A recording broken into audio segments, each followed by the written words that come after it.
नमस्कार, जय हिंद साथियों। मैं अर्जुन और स्वागत करता हूं आपके अपने प्यारे से YouTube channel skill warrior dream ranker 450+ पे।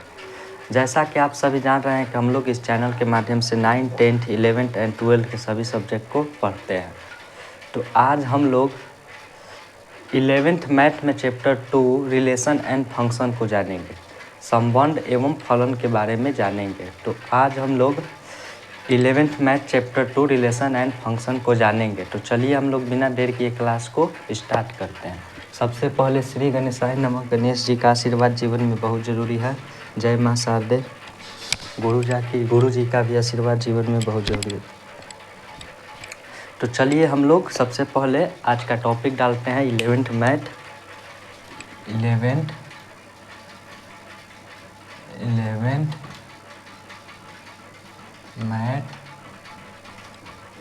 चैप्टर 2 क्या है? संबंध एवं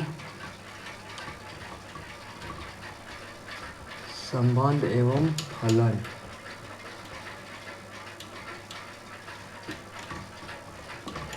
चैप्टर 2 का नाम है संबंध एवं फलन। तो संबंध एवं फलन को अंग्रेजी में क्या कहते हैं उसको आप लोग जानिए। संबंध को कहते हैं relation and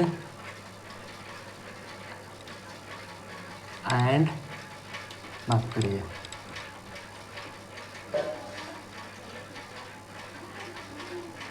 and function. Relation and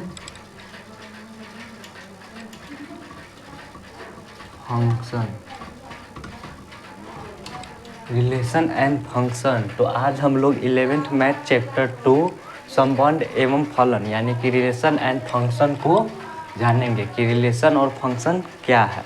तो सबसे पहले हम लोग रिलेशन के बारे में जानेंगे, संबंध के बारे में जानेंगे, फिर हम लोग फलन के बारे में।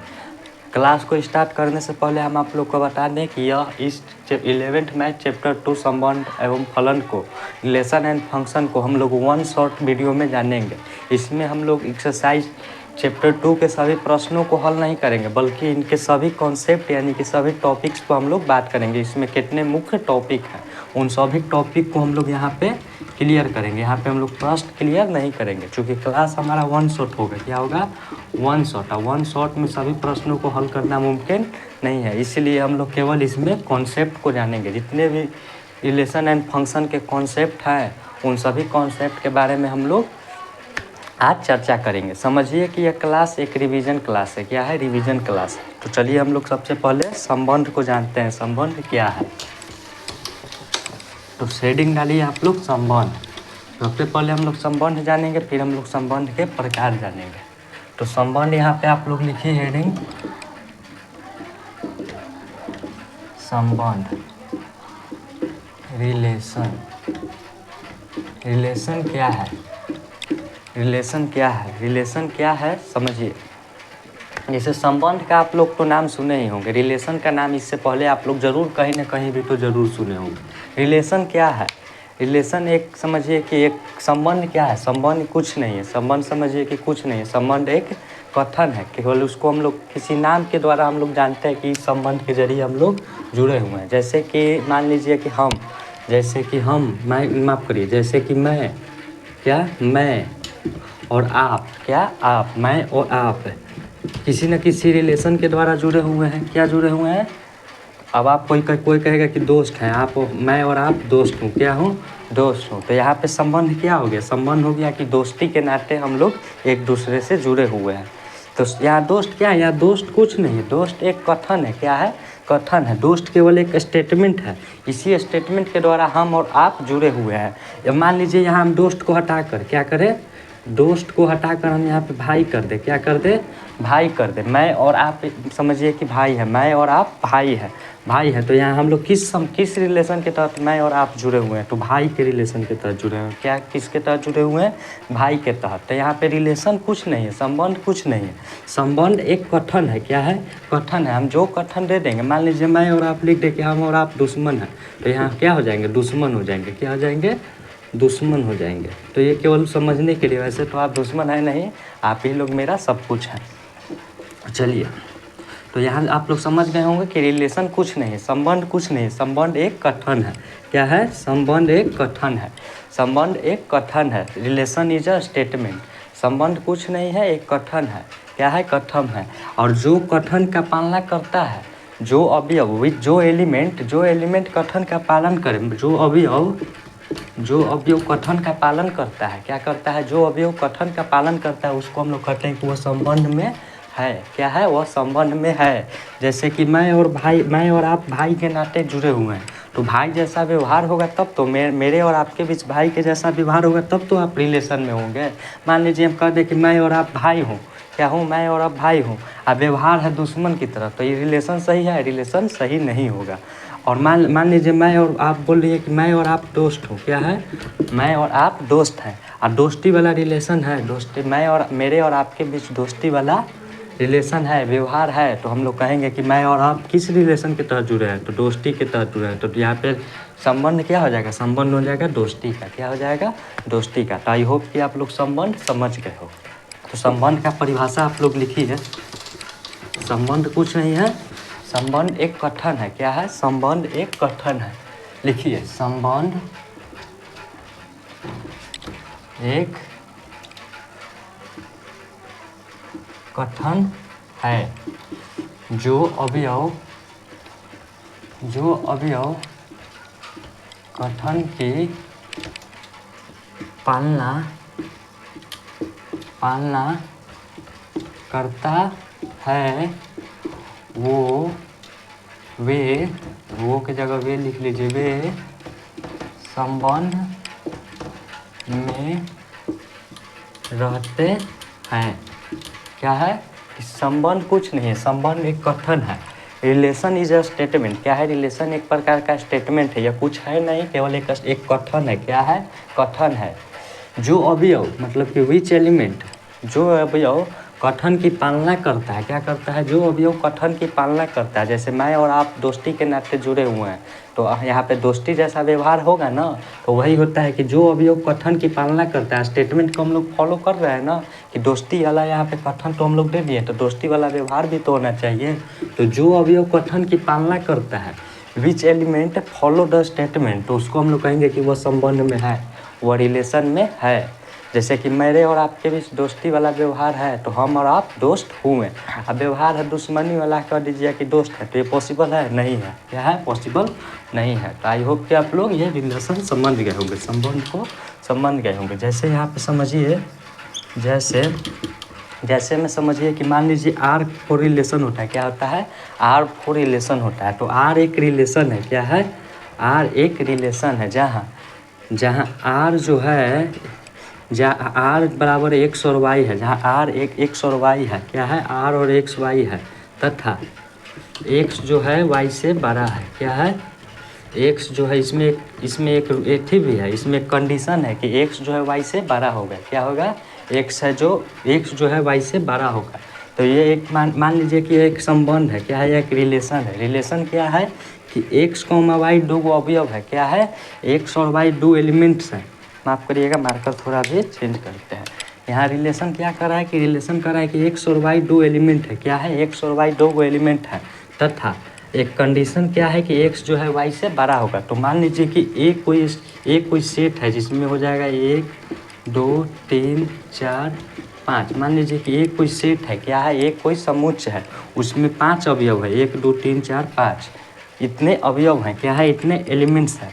अब हम लोग कह देंगे कि ये जो है 2 और 3 ये रिलेशन में है, रिलेशन से संबंध रखता है। यहाँ हम लोग संबंध है और संबंध नहीं है का साइन भरने के लिए कहेगा। यहाँ पे आपको कह देगा कि साइन को, उपयुक्त चिन्ह को भरे। तो यहाँ 2 और 3 जो है रिलेशन में है। मान लीजिए कि एक कोई एलिमेंट 2 और 3 को उठा लिए, और हम लोग कहेंगे कि ये रिलेशन में है। तो रिलेशन क्या कर रहा है कि रिलेशन कर रहा है कि x और y दो ऐसा मान होना चाहिए जहाँ x जो है y से बड़ा होना चाहिए। क्या होना चाहिए? x जो है y से बड़ा होना चाहिए। तो हम लोग यहाँ तो देख लिए कि x और y है, लेकिन x जो है y से बड़ा नहीं है। ये है? नहीं है। तो इसीलिए यह संबंध नहीं रखता है। क्या नहीं रखता है? संबंध नहीं रखता है। वैसे ही एक और प्रश्न ले लीजिए कि R रिलेशन संबंध रखता है कि नहीं रखता है। 6 नहीं न लिए हैं, चलिए 4 और 3, तो इसको अब ये दे देगा कि 4 और 3 जो है रिलेशन में है तो संबंध रखता है। क्या रखता है? संबंध रखता है। तो आई होप कि आप लोग संबंध समझ गए होंगे, रिलेशन समझ गए होंगे। रिलेशन कुछ नहीं है, रिलेशन इज अ स्टेटमेंट। संबंध एक कथन है जो अवयव कथन की पालना करता है। Which element follow the statement दे विषय इन रिलेशन, तो वे संबंध में रहते हैं। क्या रहते हैं? संबंध में रहते हैं। जैसे कि यहाँ पे देख लीजिए, जैसे कि R4 रिलेशन होता है। क्या होता है? R4 रिलेशन होता है और F4 फंक्शन होता है। फंक्शन को भी हम लोग आगे समझेंगे। तो R कोई रिलेशन है। क्या है? R कोई रिलेशन है। रिलेशन क्या कर रहा है कि रिलेशन में 2 एलिमेंट है। क्या है? 2 एलिमेंट है तथा इसमें कंडीशन है कि पहला अवयव जो है दूसरे एलिमेंट से बड़ा होना चाहिए। क्या होना चाहिए? बड़ा। पहला एलिमेंट दूसरे एलिमेंट से बड़ा होना चाहिए। अब एगो कोई सेट है, सेट ले लिए 1 2 3 4 5, इसमें 5 अवयव है। अब कहेगा कि ये 2 अवयव है, ये रिलेशन में है। तो रिलेशन में रहने के लिए कंडीशन क्या है? कंडीशन है कि x जो है y से बड़ा होना चाहिए। पहला एलिमेंट दूसरे एलिमेंट से बड़ा होना चाहिए। तो देखिए यहाँ पहला एलिमेंट दूसरे एलिमेंट से बड़ा नहीं है, तो इसीलिए यह रिलेशन में नहीं है। ठीक है। और यहाँ दूसरा क्वेश्चन नहीं है कि 4 और 3, तो यहाँ देखिए पहला अवयव दूसरे अवयव से बड़ा है, तो ये रिलेशन में है। तो आई होप कि आप लोग इतना समझ गए होंगे। और हम लोग चलते हैं इसके आगे, इसको इरेज करते हैं।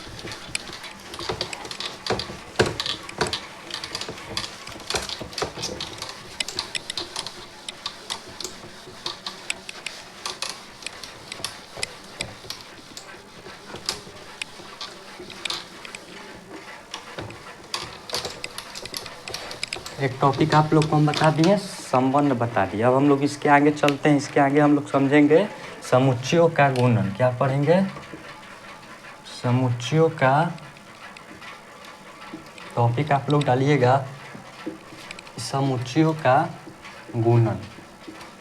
समुच्चयों का गुणन को, या इसको हम लोग कहते हैं कार्तीय गुणन। क्या कहते हैं? कार्तीय या क्रमिक गुणन कहते हैं। कार्तीय गुणन, इसको हम लोग कार्तीय गुणन भी कहते हैं। और किस नाम से जानते हैं इसको? और एक नाम से जानते हैं क्रमिक गुणन। क्रमिक गुणन, तो इसको हम लोग 3 नाम से जानते हैं। कौन कौन से नाम से जानते हैं? पहला नाम जानते हैं समुच्चयों का गुणन। मतलब कि मान लीजिए 1 या 2 या 2 से अधिक समुच्चयों का गुणन करना है, गुणा करना है, तो उसको हम लोग कैसे करते हैं, उसको हम लोग इस टॉपिक के माध्यम से जानेंगे। या इसको हम लोग कार्तीय गुणन भी कहते हैं। क्या कहते हैं? कार्तीय गुणन, या इसको हम लोग क्रमिक गुणन के नाम से भी जानते हैं। तो समुच्चयों का गुणन क्या है, इसको हम लोग समझते हैं। देखिए क्या कैसे होता है समुच्चयों का, 2 या 2 से अधिक समुच्चयों का गुणन, मतलब ये गुणा कैसे होता है। जैसे यहाँ पे लिखिए माना, पहले मान लीजिए कि एक कोई एलिमेंट, एक कोई सेट है जिसमें एक अवयव है x। क्या है? x है। तथा एक और सेट ले लीजिए, तथा b कोई सेट है। क्या है? b कोई सेट है, इसमें एक एलिमेंट ले लेते हैं y। पहले हम लोग 1 1 से समझेंगे, फिर 2 2 से समझेंगे, फिर 3 3 एलिमेंट लेकर समझेंगे। पहले एक एलिमेंट लिए x और इसमें एक एलिमेंट लिए y, तो इसका गुना कह देगा। क्या कह देगा? a गुना b कह देगा। इन दोनों समुच्चय, ये दोनों सेट है। क्या है? ये समुच्चय है। एक कोई सेट है जिसमें x एलिमेंट है, एक एलिमेंट है x। कौन सा एलिमेंट है? x। यहाँ b कोई सेट है जिसमें एक एलिमेंट है y। क्या है? y। तो यहाँ कह देगा कि a गुना b, दोनों सेट का गुणनफल कीजिए। a सेट और b सेट का गुना कीजिए। समुच्चय a और समुच्चय b का गुना कीजिए, तो समुच्चयों का गुणन हो गया। क्या हो गया? समुच्चयों का गुना। तो देखिए इसका गुना कैसे होता है। पहले कौन सेट? पहले ए सेट है, तो ए सेट के एलिमेंट के बी सेट के एलिमेंट से गुना करेंगे। क्या करेंगे? पहले हम लोग ए सेट का एलिमेंट क्या है? x है, तो x लिख देंगे और x कॉमा y लिख देंगे। तो ऐसे होता है गुना। इसको आप लोग समझ गए होंगे। ए गुना बी का है, तो पहले इसके एलिमेंट के साथ गुना करते हैं। गुना करते हैं तो यहाँ कॉमा लगा कर लिखते हैं। कैसे लिखते हैं? कॉमा लगा कर लिखते हैं।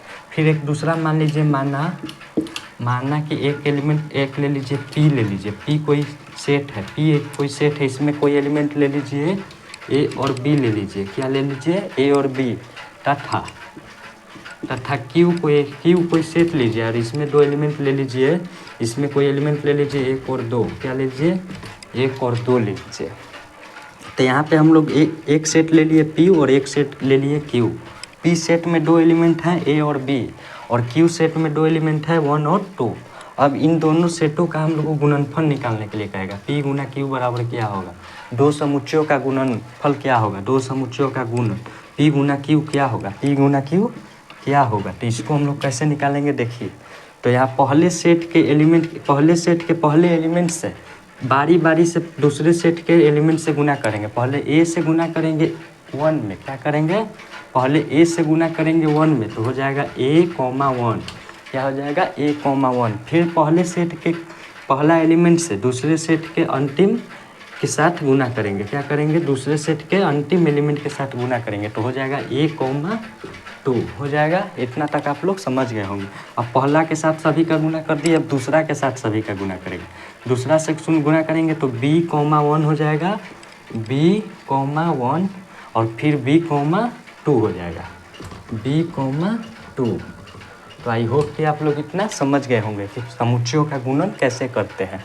P बराबर P में 2 एलिमेंट ले लिए B और Q में 2 एलिमेंट ले लिए 1 और 2। तो गुना कैसे करते हैं, पहले सेट के पहले एक एलिमेंट से सभी को बारी बारी से गुना करेंगे। A के साथ पहले 1 को गुना करेंगे, A के साथ फिर 2 को गुना करेंगे, फिर B के साथ 1 को गुना करेंगे, फिर 2 के साथ 2 को गुना करेंगे। सभी को गुना करते हैं तो कॉमा लगा कर लिखते हैं समुच्चयों के गुणन में।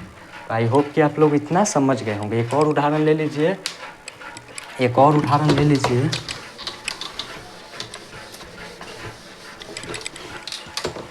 एक और ले लीजिए, एक और ले लेते हैं। चलिए एक और ले लेते हैं। माना A बराबर कोई सेट है जिसमें ले लेते हैं 1 2 3, ठीक है, तथा B कोई सेट है जिसमें ले लीजिए A B C, ठीक है। दो सेट ले लिए, एक A सेट है और एक B सेट है। A सेट में 1 2 3 एलिमेंट है और B सेट में भी 3 एलिमेंट है, A B C। अब हम लोग कहेंगे कि A गुना B करो, क्या करो, A गुना B करो। तो हम लोग जानते हैं कि पहले सेट के एलिमेंट, पहला एलिमेंट के सभी B सेट के पहले सभी एलिमेंट के साथ बारी बारी से गुना करेंगे। तो पहले लिखेंगे 1 है तो 1 गुना A, क्या लिखेंगे, 1 गुना A। फिर लिखेंगे 1 गुना B तो AB 1B। फिर लिखेंगे 1C, फिर ऐसे ही लिखेंगे 2A, क्या लिखेंगे 2A।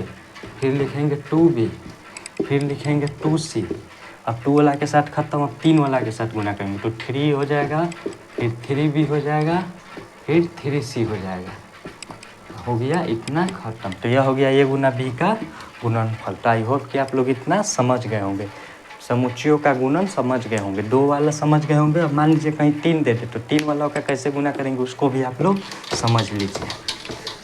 इसको हम लोग करते हैं इरेज। इसमें आप लोग को ज़रा भी दिक्कत नहीं हुआ होगा।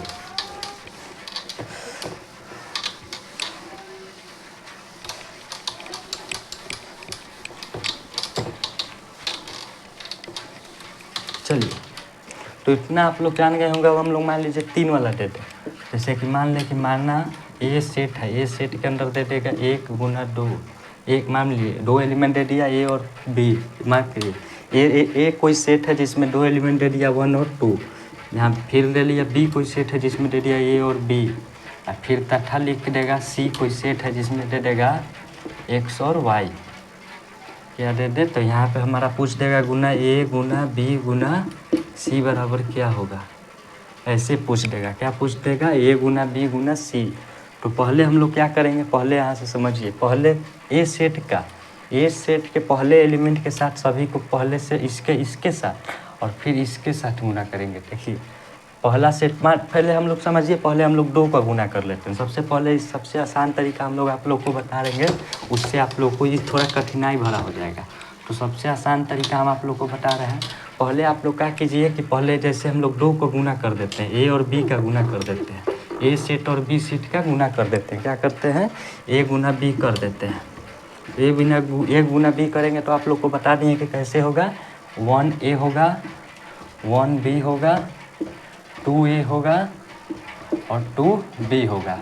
तो ये हो जाएगा A गुना B सेट का गुणनफल हो जाएगा। यह आ जाएगा A गुना B सेट का गुणनफल। अब कर रहा है कि A Guna B Guna C कर दे। क्या कर दे, A Guna B Guna C कर दे। तो A गुना B का ये आ गया है और C यह है।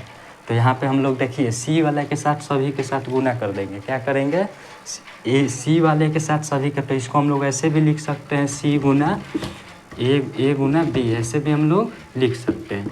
A Guna B Guna C को हम लोग ऐसे भी तो लिख सकते हैं, C Guna A Guna C Guna A Guna B, ऐसे भी हम लोग लिख सकते हैं। तो C का एलिमेंट क्या है, माफ़ करिएगा लाइट कट गया, इसी कारण क्लास को हम लोग पुनः स्टार्ट करेंगे यहीं से। तब तक के लिए रुकते हैं।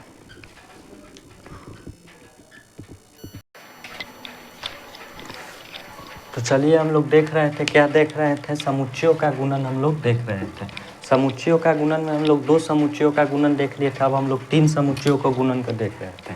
जैसे कि मान लीजिए 3 कोई समुच्चय है, ए बी सी, 3 सेट है। क्या है, 2 सेट वाला को हम लोग समझ गए थे, और हम लोग 3 सेट वाले को समझेंगे। मान लीजिए 3 सेट है ए बी सी, इसको हम लोग देख रहे थे। 3 सेट हो गया A B C. A set के अंदर 2 एलिमेंट है 1 और 2, बी सेट के अंदर 2 एलिमेंट है एक ए और बी, और सी सेट के अंदर 2 एलिमेंट है एक्स और वाई।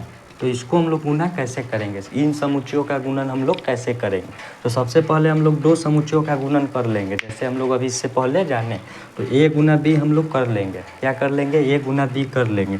तो ए के पहला एलिमेंट हो जाएगा ए गुना ए, तो ए कॉमा ए हो जाएगा। ए गुना बी, तो ए कॉमा बी हो जाएगा। बी गुना ए, तो बी कॉमा ए हो जाएगा। और बी कॉमा बी माफ करिए, बी गुना बी, तो बी कॉमा बी हो जाएगा। तो इतना आप लोग को हम समझा दिए थे समुच्चयों का गुणन में।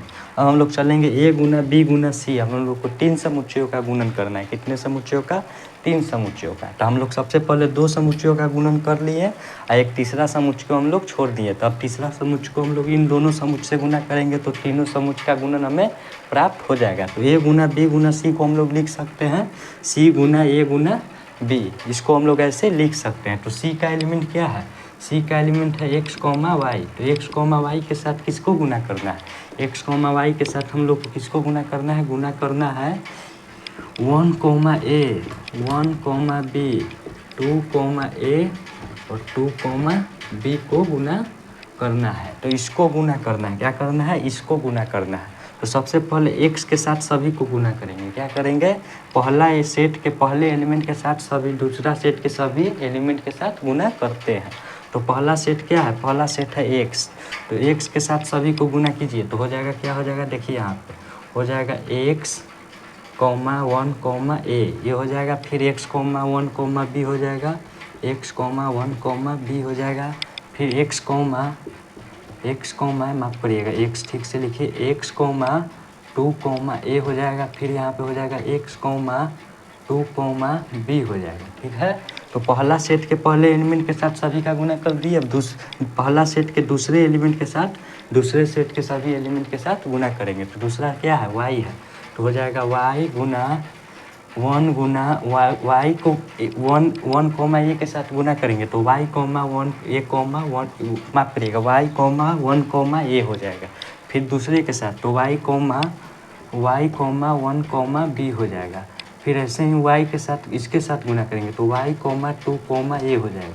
फिर इसके साथ गुना करेंगे, तो y कॉमा 2 कॉमा बी हो जाएगा। तो यह हो जाएगा 3 सदस्यों का गुणन। क्या हो जाएगा, ए गुना बी गुना सी का ये हो जाएगा गुणनफल हो जाएगा, समुच्चयों का गुना हो जाएगा। काट्य गुणन कहिए, क्रमित गुणन कहिए, समुच्चयों का गुणन कहिए, तीनों एक ही चीज़ है। तो हम लोग समझ लिए कि 2 समुच्चयों का गुणन कैसे होता है और 3 समुच्चयों का गुणन कैसे होता है। तो इसमें आप लोगों को कोई दिक्कत नहीं हुआ होगा, कुछ नहीं है। 2 समुच्चय क्या कहेगा, तो पहले सेट के पहले दूसरे सेट के पहले एलिमेंट के साथ, फिर पहले सेट के दूसरे के एलिमेंट के साथ, दूसरे सेट के दूसरे एलिमेंट के साथ, फिर कहेगा फिर पहला सेट के दूसरा एलिमेंट के साथ दूसरे सेट के बारी बारी से केवल गुना करते जाना है और कॉमा लगाकर लिखते जाना है। तो इतना आप लोग समझ गए होंगे। जैसे कह देगा 1 कॉमा 2 के साथ बी, ए कॉमा बी के गुना कीजिए, ए सेट के बी सेट के साथ गुना कीजिए। तो पहला सेट क्या है, ए के साथ पहले इन दोनों को गुना करेंगे। ए के साथ 1 का गुना करेंगे, तो ए1 होगा, ए डैश 1 हो, ए डैश ए कॉमा 1 ए माफ करिएगा 1 कॉमा ए होगा। फिर 1 के साथ बी को कॉमा गुना करेंगे, तो 1 कॉमा बी होगा। फिर 2 के साथ ए को गुना करेंगे, तो 2 कॉमा ए होगा। और 2 के साथ बी को गुना करेंगे, तो 2 कॉमा बी होगा। तो यह हो गया 2 समुच्चयों का गुणन। और 3 समुच्चयों का गुणन कहेगा, तो ये 2 समुच्चयों का गुणन को लिख देंगे और तीसरे समुच्चय के गुण के साथ गुना कर देंगे बारी बारी से, तो यह प्राप्त हो जाएगा। तो यह हो जाएगा आंसर। क्या हो जाएगा, आंसर। कुछ नहीं है, केवल बारी बारी से गुना करना ही समुच्चयों का गुणन कहलाता है। और गुना में कॉमा लगा लगा कर लिखा जाता है, गुना असल में होता नहीं है। तो आई होप कि आप लोग इतना समझ गए होंगे। चलिए अब हम लोग इसके आगे चलते हैं।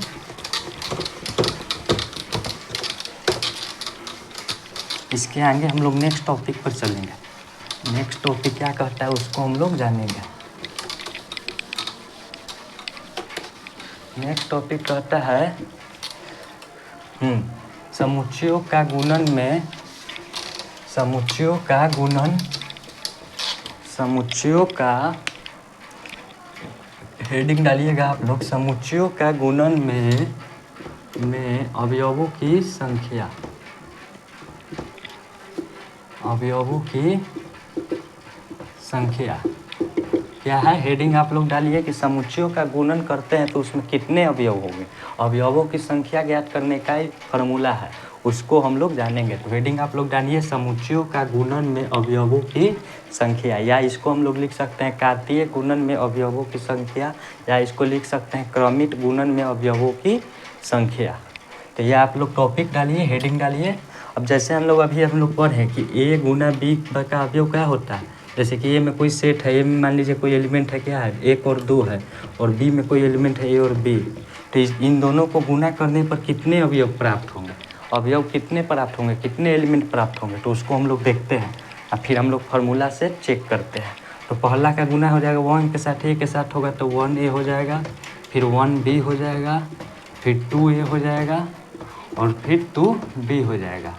तो इसमें देखिए कितने कितने अवयव हैं, अवयवों की संख्या। तो 1 हो गया, 1 अवयव हो गया, 1 अवयव 2 हो गया, 1 अवयव 3 हो गया, 1 अवयव 4 हो गया। तो एक अवयव समुच्चयों के गुणन में अवयवों की संख्या ज्ञात करने का फार्मूला क्या है। फार्मूला देखिए क्या है, नंबर ऑफ ए गुना बी। फार्मूला आप लोग डालिएगा, फार्मूला यहाँ पे VVI, इसको लोग VVI में लिखिए, VVI में लिखिए, इसको हम लोग यहाँ पे प्रूफ भी कर देते हैं। चलिए, नंबर ऑफ ए गुना बी बराबर लिखिए नंबर ऑफ ए गुना नंबर ऑफ बी। जब केवल अवयवों का संख्या पूछे तो डायरेक्ट हम लोग इस फार्मूला से अवयवों की संख्या ज्ञात कर सकते हैं, और नहीं तो गुना कहेगा तो हमको गुना करके दिखाना पड़ेगा। तो जैसे कि कह देगा कि नंबर ऑफ ए गुना नंबर ऑफ बी, मान लीजिए कि ये कोई सेट है, ए सेट यह है और यह बी सेट यह है, ए सेट यह है और बी सेट यह है। इन दोनों समुच्चयों के गुणनफल का में अवयवों की संख्या पूछेगा, केवल अवयवों का संख्या पूछेगा। तो देखिए क्या होगा, 1 2 3 4 गुना किए तो 4 अवयव हो गया। तो इसको बिना गुना किए भी हम लोग याद कर सकते हैं। क्या है उसका फार्मूला, नंबर ऑफ ए गुना बी का फार्मूला है नंबर ऑफ ए गुना नंबर ऑफ बी। तो ए में कितने सेट है, नंबर ऑफ ए मतलब कि ए सेट के अंदर जितने एलिमेंट है उसको लिखिए 2, और बी सेट के अंदर जितने एलिमेंट है उसको लिखिए। तो 2 दूना गुण बराबर क्या हो जाएगा, 2 गुना 2 बराबर 4। तो देखिए 4 एलिमेंट, 4 एलिमेंट यहाँ पे 4 अवयव आए हुए हैं। तो डायरेक्ट पूछे, केवल अवयव की संख्या पूछे तो आप लोग इस फार्मूला से नंबर ऑफ ए गुना बी बराबर नंबर ऑफ ए गुना नंबर ऑफ बी, डायरेक्ट इससे भी ज्ञात कर सकते हैं। अगर 2 की जगह 3 कह दे, क्या कह दे, अगर 2 न देकर 3 दे दे, मान लीजिए कि कह दिए कि नंबर ऑफ ए सेट गुना बी सेट गुना सी सेट, तो कुछ नहीं है, फिर भी वैसे ही कर देंगे नंबर ऑफ ए गुना नंबर ऑफ बी गुना नंबर ऑफ सी, कुछ नहीं है। फिर वही फार्मूला हम लोग डायरेक्ट यूज करेंगे, गुना करके देखेंगे तो वही आएगा, क्या आएगा, वही आएगा। तो अभी हम लोग देख लेंगे। जैसे यहाँ फिर एक सेट ले लीजिए, सी बराबर ले लीजिए एक्स कॉमा वाई ले लीजिए, क्या ले लीजिए एक्स कॉमा वाई। अब इन तीनों का गुना कर देगा ए बी सी, तो क्या हो जाएगा, देखिए अब इन सभी का गुना करेंगे, एक्स का इस सभी के साथ गुना करेंगे तो क्या हो जाएगा, X comma A X comma B X comma C X comma E, 4 हो जाएगा। और फिर गुना करेंगे तो हो जाएगा फिर 4 के साथ। जैसे कि हम लोग गुना कर यहाँ पर देख ही लेते हैं, क्या करते हैं, देख लेते हैं। तो देखिए एक्स के साथ सभी का गुना कीजिएगा तो क्या हो जाएगा, एक्स कॉमा 1 कॉमा ए हो जाएगा, फिर एक्स कॉमा 1 कॉमा बी हो जाएगा, फिर एक्स कॉमा 2 कॉमा ए हो जाएगा, फिर एक्स कॉमा 2 कॉमा बी हो जाएगा। फिर वाई के साथ सभी का गुना कीजिएगा तो हो जाएगा वाई कॉमा 1 कॉमा ए हो जाएगा, फिर हो जाएगा वाई कॉमा 1 कॉमा बी हो जाएगा, फिर हो जाएगा वैसे ही वाई कॉमा 2 कॉमा ए हो जाएगा, फिर हो जाएगा वाई कॉमा 2 कॉमा बी हो जाएगा। तो देखिए कितने एलिमेंट हो गए, तीनों का गुना करेंगे तो देखिए 1 2 3 4 5 6 7 और 8 हो जाएगा, क्या हो जाएगा, 8 हो जाएगा। इसको हम लोग सीधे भी ज्ञात कर सकते हैं, number of element A number of element B number of element C. तो नंबर ऑफ एलिमेंट ए कितना है 2, number of element B number of element B और नंबर ऑफ एलिमेंट सी। तो 2 गुना 2 4 गुना 8। तो केवल अवयवों की संख्या पूछे तो इस फार्मूला से ज्ञात कर लेंगे, अन्यथा गुना करना है तो हम आप लोग को गुना करना सिखा चुके हैं। तो आई होप कि आप लोग यह समुच्चयों का गुणन में अवयवों की संख्या का फार्मूला आप लोग समझ गए हैं। इसको आप लोग नोट कर लीजिए, इन दोनों फार्मूला को आप लोग नोट कर लीजिए, इन दोनों फार्मूला का आप लोग नोट कर लीजिए। नंबर ऑफ एलिमेंट ए गुना बी बराबर नंबर ऑफ ए गुना नंबर ऑफ बी। अगर 3 का पूछ दे तो नंबर ऑफ ए गुना नंबर ऑफ बी गुना नंबर ऑफ सी। ये फार्मूला से समुच्चयों का गुणन में अवयवों की संख्या को ज्ञात किया जा सकता है। किसका? अवयवों की संख्या का, मतलब कि गुना करेंगे तो कितने अवयव प्राप्त होंगे, उसको ज्ञात करने का यह फार्मूला आप लोग को दे दिए। तो इसको आप लोग नोट कर लीजिए। तो हम लोग चलते हैं नेक्स्ट टॉपिक की ओर।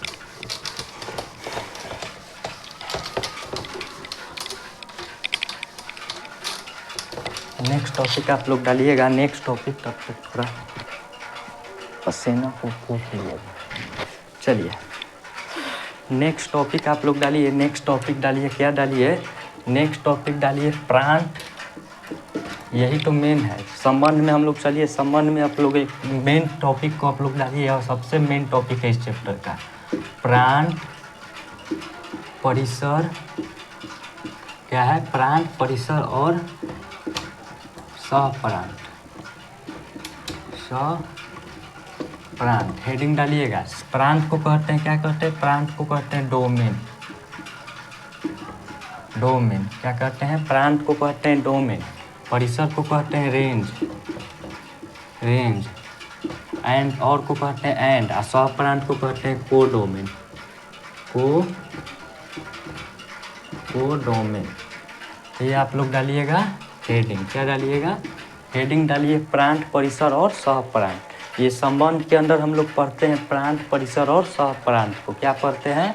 प्रांत परिसर और सप्रांत को। प्रांत को कहते हैं डोमेन, परिसर को कहते हैं रेंज और सप्रांत को कहते हैं कोडोमेन। तो इसको हम लोग इन तीनों को समझने के लिए हम लोग चलिए हम लोग इन तीनों को कैसे समझेंगे। इन तीनों, यह तीनों संबंध का भाग है। क्या है? संबंध का भाग है। किसी रिलेशन के अंदर इन तीनों को हम लोग पढ़ते हैं। प्रांत परिसर और सप्रांत को हम लोग किसके अंदर पढ़ते हैं? कोई पूछे कि डोमेन, रेंज और कोडोमेन किसके अंदर आता है, तो ये सभी आता है रिलेशन के अंदर। किसके अंदर आता है? रिलेशन के अंदर हम लोग डोमेन, रेंज और कोडोमेन को पढ़ते हैं। किसके अंदर पढ़ते हैं? रिलेशन के अंदर। और चूँकि हम लोग जानते हैं कि रिलेशन अकेला कोई रिलेशन हो सकता है। मान लीजिए कि मैं केवल एक रिलेशन होगा, मुझ में एक रिलेशन होगा, नहीं हो। रिलेशन हमेशा दो या दो से अधिक चीज़ों के बीच होता है, दो या दो से अधिक पिंडों के बीच होता है। जैसे कि मेरे और आपके बीच दोस्ती का रिलेशन है, तो इसमें कितने एलिमेंट हो गए? मैं और आप, यानी कि 2 एलिमेंट हो गए। क्या हो गए? 2 सेट हो गए, एक मैं और एक आप। तो रिलेशन हमेशा 2 या 2 से अधिक के बीच होता है। और चूँकि हम लोग पढ़ रहे हैं रिलेशन, संबंध पढ़ रहे हैं, तो संबंध में हम लोग किसके रिलेशन के बारे में पढ़ते हैं? किसके रिलेशन के बारे में पढ़ते हैं? सेट के रिलेशन के। मान लीजिए कि ए कोई सेट है। क्या है? ए कोई सेट है तथा बी कोई सेट है।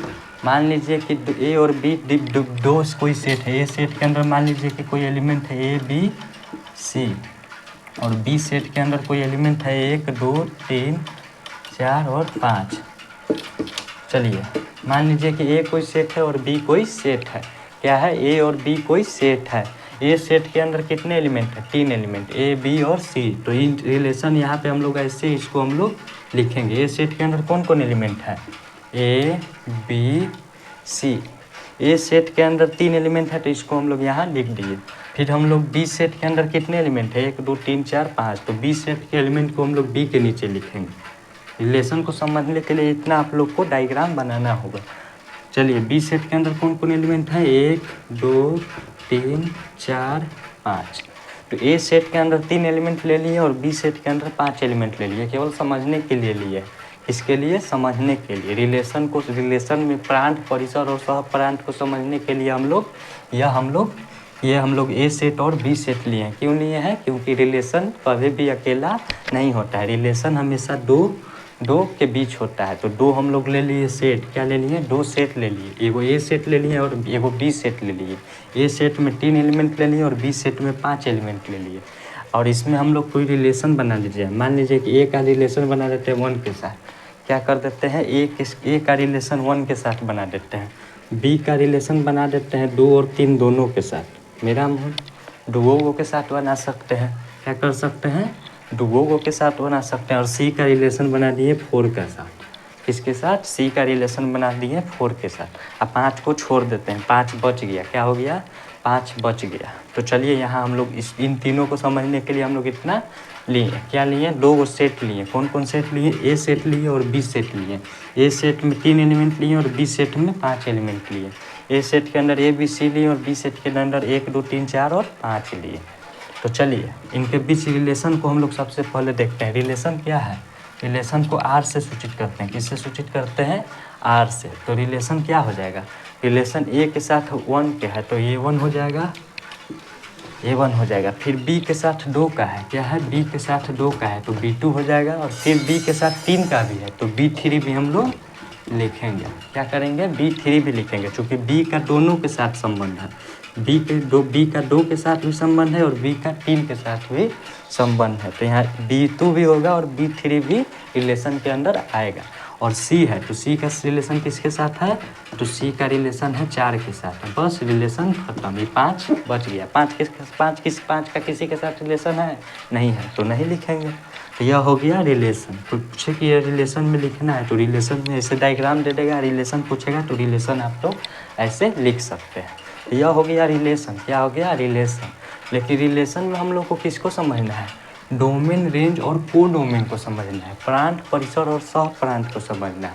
तो कुछ नहीं है, प्रांत क्या होता है, परिसर क्या होता है और सह प्रांत क्या होता है, उसको यहाँ पे आप लोग समझिए। प्रांत कुछ नहीं है, जो अवयव माफ़ करिएगा, डोमेन क्या होता है उसको हम लोग अभी समझते हैं। डोमेन कुछ नहीं है जो संबंध में पहले हो। डोमेन, प्रांत क्या है, प्रांत कुछ नहीं है जो संबंध में पहले हो, क्या हो, जो संबंध में पहले हो। यह रिलेशन हम लोग देख लिए कि रिलेशन क्या है। तो रिलेशन में जो पहले हो, देखिए रिलेशन में यहाँ जो पहले है ना उसको कहते हैं प्रांत। तो रिलेशन में पहले कौन कौन है, ए बी और सी। देखिए ए बी और सी, तो ए बी सी क्या हो गया, ए और बी और सी क्या हो गया, प्रांत हो गया। क्या हो गया, तो यहाँ पूछ देगा कि प्रांत कौन कौन होगा। प्रांत यानी कि डोमेन, डोमेन पूछ दे तो डोमेन क्या होता है, डोमेन क्या होता है पहले ये समझिए। डोमेन कुछ नहीं है, डोमेन का आप लोग पहले डोमेन समझिए कि यहाँ होता है। माफ़ करिएगा फिर से क्लास को यहाँ रोका जाता है और फिर इसके बाद हम लोग डोमेन, रेंज और कोडोमेन को समझेंगे। यहीं से लाइट कट जा रहा है। तो चलिए हम लोग देख रहे थे रिलेशन। रिलेशन में हम लोग प्रांत को समझ रहे थे। किसको समझ रहे थे, प्रांत को। तो प्रांत किससे कहते हैं, डोमेन किससे कहते हैं, जो रिलेशन में पहले हो, जो संबंध में पहले हो। तो संबंध में पहले देखिए ए बी और सी है तो इसी को कहेंगे डोमेन। डोमेन किसे कहेंगे, प्रांत किसे कहेंगे, जो संबंध में पहले हो, जो अवयव, माफ़ करिएगा, जो संबंध में पहले उसे कहते हैं डोमेन।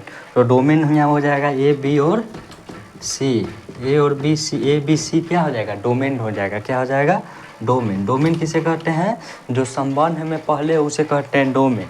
और फिर हम लोग लिखेंगे परिसर। अब हम लोग परिसर को समझेंगे, परिसर क्या होता है। परिसर को अंग्रेजी में कहते हैं रेंज।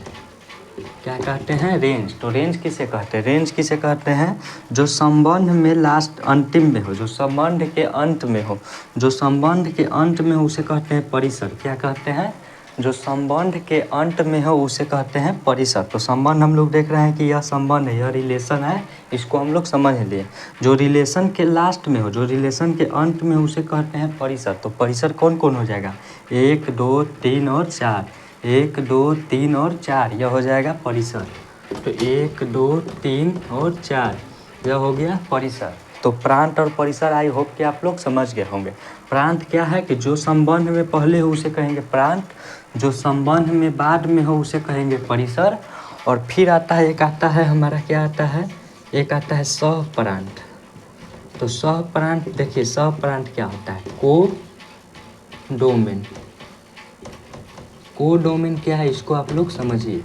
कोडोमेन क्या है, जो संबंध में साथ देने के लिए आया हो। क्या हो, कोडोमेन कुछ नहीं है जो संबंध में साथ देने के लिए आया हो। तो देखिए संबंध में साथ देने के लिए ये भी आया है, ये भी आया है, ये भी आया है, ये भी आया है, ये भी आया है। लेकिन ये बेचारा संबंध नहीं बना पाया। क्या हुआ, इसमें से 4 का संबंध बन गया लेकिन ये संबंध नहीं बना पाया, ये रिलेशन के अंदर नहीं आ पाया। लेकिन बेचारा साथ देने तो ये भी आया था ना, तो इसी को कहते हैं जो पूरा जो साथ देने के लिए आया हो ना, तो उसको हम लोग सहपरांठ के अंदर रख देते हैं। जो संबंध में साथ देने के लिए आया हो उसे कहते हैं सहपरांठ। क्या कहते हैं, सहपरांठ। बेचारा संबंध नहीं बना पाया तो इसको छोड़िएगा नहीं, इसको भी लेकर चलना है। इसको कहाँ लेकर चलना है, सहपरांठ के अंदर। तो सहपरांठ के अंदर कौन कौन हो जाएगा, 1 2 3 4 और 5। ये सभी संबंध में साथ देने के लिए आए थे। क्या किए थे, ये सभी संबंध में साथ देने के लिए आए थे लेकिन इसका नहीं बन पाया, तो क्या कीजिएगा, इसको हम लोग सहपरांठ के अंदर रख देंगे। तो यहाँ आप आई होप कि आप लोग प्रांत, परिसर और सहपरांठ समझ गए होंगे। प्रांत कुछ नहीं है जो संबंध में पहले हो, जो संबंध में पहले हो उसे कहेंगे प्रांत, डोमेन कहेंगे। जो संबंध में लास्ट में हो, जो संबंध के अंत में हो उसे कहेंगे परिसर।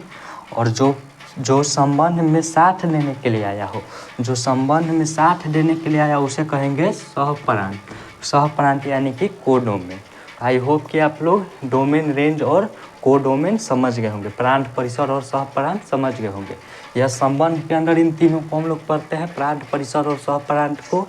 जैसे कि संबंध हम लोग जानते हैं कि अकेला संबंध नहीं बनता है, कम से कम 2 चीज़ चाहिए संबंध बनाने के लिए, 2 पिंड चाहिए। तो मान लीजिए कि ए कोई सेट ले लेते हैं और बी कोई सेट ले लेते हैं।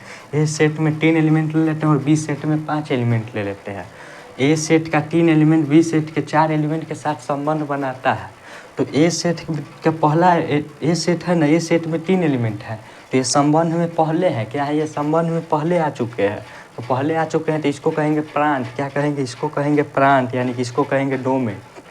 फिर हम लोग बी सेट में 5 एलिमेंट है लेकिन यहाँ संबंध कितने के साथ बन रहा है, 4 ही संबंध बना पा रहा है, तो इसको कहेंगे परिसर। जो संबंध के लास्ट में हो, जो संबंध के अंत में, उसे कहेंगे परिसर। और जो संबंध में साथ देने के लिए आया हो, साथ देने तो पूरा आया था, तो इसी को कहते हैं सहपरांठ। क्या कहते हैं, सहपरांठ। इसको आप लोग समझ गए होंगे। तो प्रांत, परिसर और सहपरांठ का आप लोग परिभाषा लिख लीजिए, कुछ नहीं, ऐसी छोटा टॉपिक में आप लोग लिख लीजिए, इसको इरेज कीजिए, इसको आप लोग समझ गए होंगे। यह केवल समझाने के लिए आप लोग को हम बनाए थे ताकि आप लोग आसानी से समझ जाए। चलिए, तो प्रांत का आप लोग परिभाषा लिख लीजिए। प्रांत, प्रांत यानी कि डोमेन। डोमेन कुछ नहीं है जो संबंध में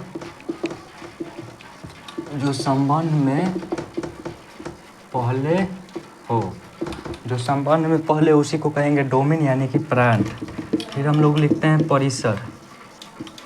परिसर यानी कि रेंज। तो रेंज क्या है, जो संबंध में, जो संबंध के अंत में हो, जो संबंध के अंत में, उसी को कहेंगे रेंज यानी कि परिसर। तीसरा होता है सहपरांठ। सहपरांठ किसे कहेंगे, कोडोमेन किसे कहेंगे, माफ करिएगा, कोडोमेन। कोडोमेन किसे कहेंगे, जो संबंध में साथ देने के लिए आए हैं। जो संबंध में, जो अवयव संबंध में साथ देने के लिए आए उसी को कहेंगे, उसे क्या कहेंगे, सहपरांठ। जो अवयव संबंध में पहले उसे कहेंगे डोमेन। जो अवयव संबंध में लास्ट में उसे कहेंगे परिसर। और जो अवयव संबंध में साथ देने के लिए आया उसी को कहेंगे सहपरांठ यानी कि कोडोमेन। तो आई होप कि आप लोग प्रांत, परिसर और सहपरांठ समझ गए होंगे। डोमेन में प्रांत, रेंज में परिसर, कोडोमेन में सहपरांठ।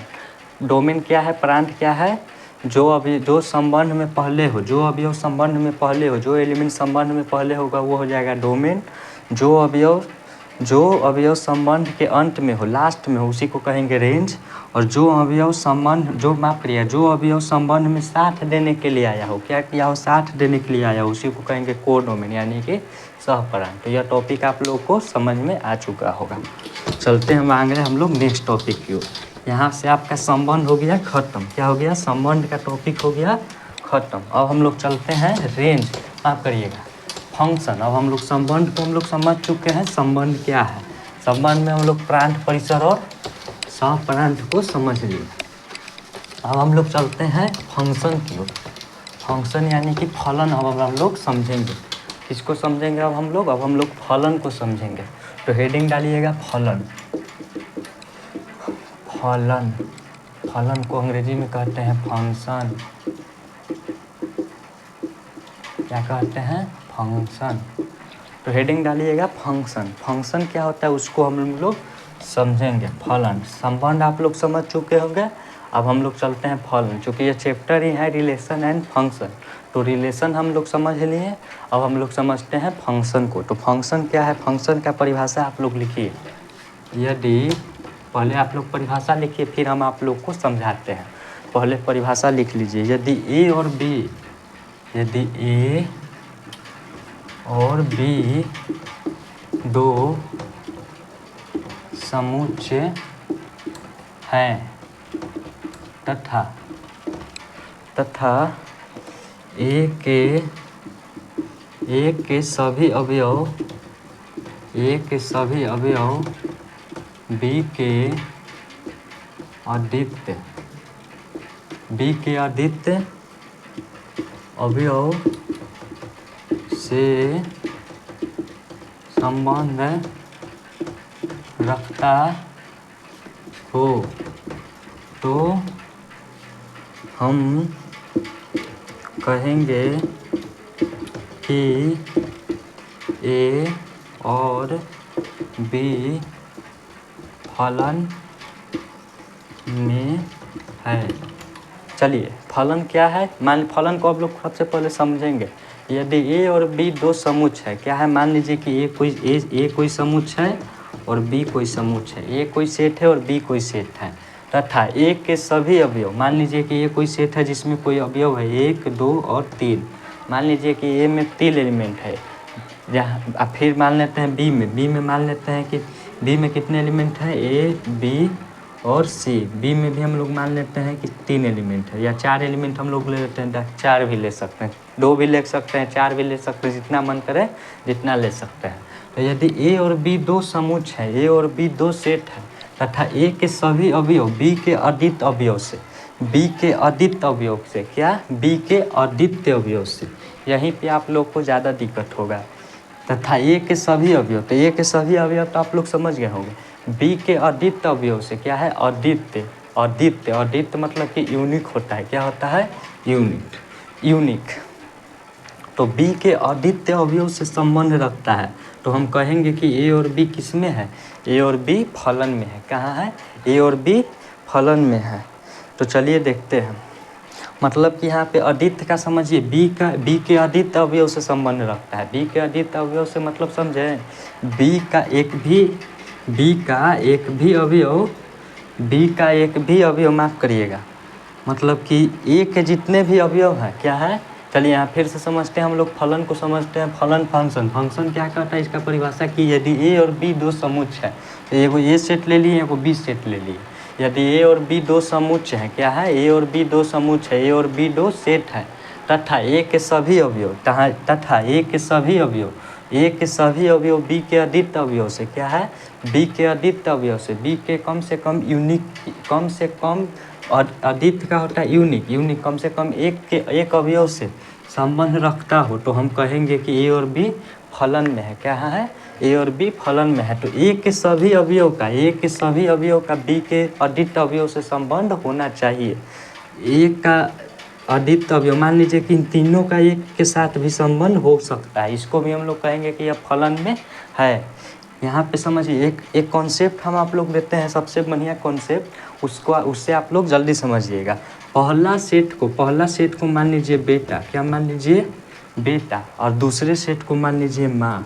इससे आप लोग बहुत जल्दी समझ जाइएगा फलन क्या है। उसको आप लोग जल्दी समझने के लिए यहाँ पे 2 वर्ड ले लीजिए, बेटा और माँ ले लीजिए 2 वर्ड। इससे आप लोग को फलन जल्दी समझ में आएगा।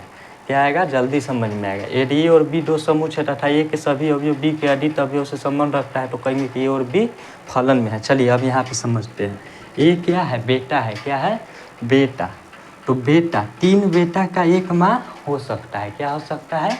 3 बेटा का 1 माँ हो सकता है। हो सकता है, ये पॉसिबल है, तो यह पॉसिबल है, तो यह फलन में होगा। क्या होगा? यह फलन में होगा।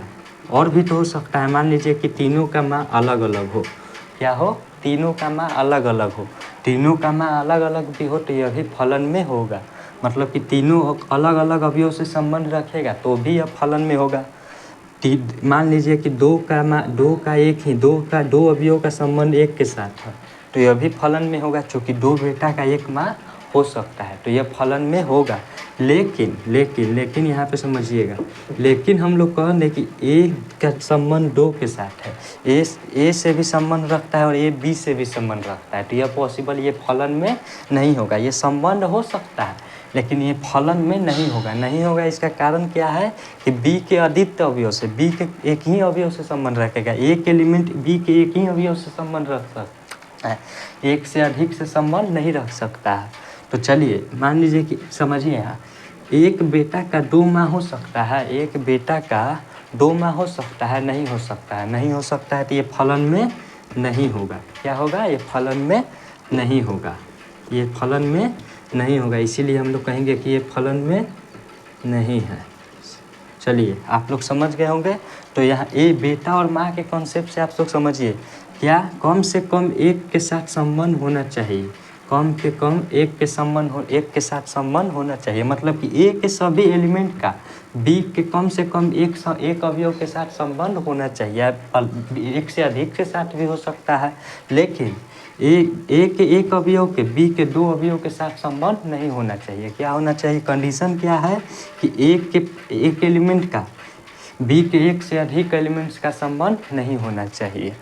मिनिमम एक से ही होना चाहिए, मैक्सिमम एक से अधिक के साथ नहीं होना चाहिए। मतलब कि एक बेटा का एक ही माँ हो सकता है, एक से अधिक माँ नहीं हो सकता है, लेकिन कई बेटों का एक ही माँ हो सकती है, कई बेटों का एक ही माँ हो सकती है। मान लीजिए कि बी और 2 और 3 का एक ही एलिमेंट के साथ संबंध, ये पॉसिबल है। 2 बेटा का 1 माँ हो सकती है, लेकिन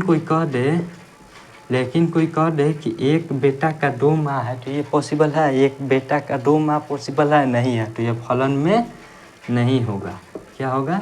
ये फलन में नहीं होगा। तो आई होप कि आप लोग इतना समझ गए होंगे, इससे आप लोग जल्दी समझ गए होंगे। तो चलिए इसका एक ट्रिक भी आप लोग लिख लीजिए। ट्रिक क्या है? ट्रिक से आप लोग जल्दी समझिएगा। ट्रिक कहता है कि 2 को पकड़ेंगे नहीं, 2 को पकड़ेंगे नहीं, मतलब कि 2 को नहीं पकड़ना है। एक बेटा 2 माँ को नहीं पकड़ सकता है। एक बेटा, पहला सेट को हम लोग बेटा समझते हैं, दूसरा सेट को हम लोग माँ मानते हैं। क्या करते हैं? पहला सेट को बेटा मान लेते हैं और दूसरा सेट को माँ मान लेते हैं। फलन को समझने के लिए माँ और बेटा यहाँ पे नहीं है, केवल समझने के लिए हम लोग आसानी के कारण हम लोग बेटा और माँ मान लेते हैं। तो 2 को पकड़ेंगे नहीं और एक को छोड़ेंगे नहीं,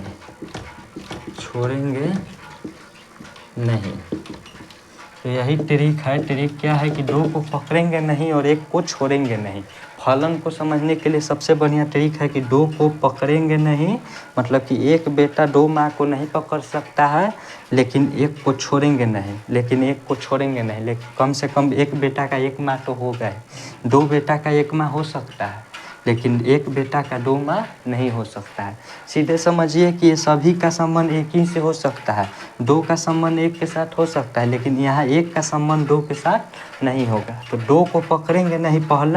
पहला सेट का एलिमेंट 2 को नहीं पकड़ सकता है और 1 को छोड़ नहीं सकता है। क्या कर नहीं सकता है?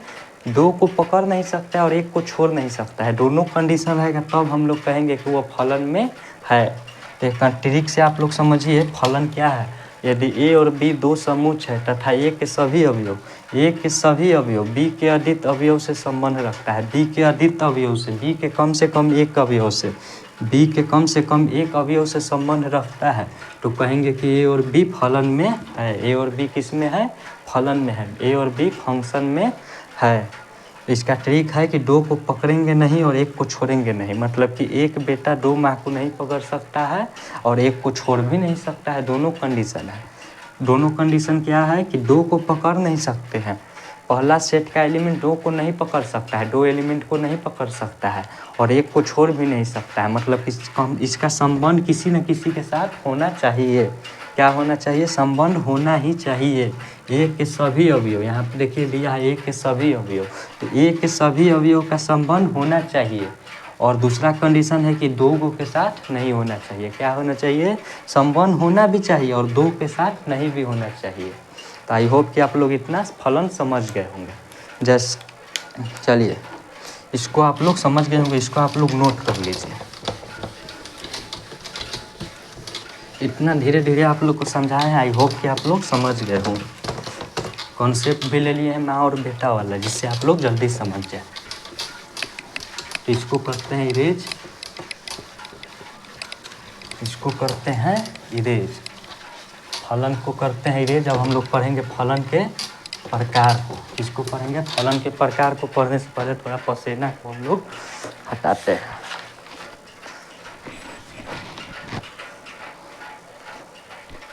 चलिए अब हम लोग पढ़ेंगे फलन के प्रकार। फलन के प्रकार इसको कहते हैं अंग्रेजी में types of function. Types of function, types of function. Function को हम लोग एफ से सूचित करते हैं। किससे? एफ से। और संबंध रिलेशन को आर से। इन दोनों बातों को आप लोग याद रखिए।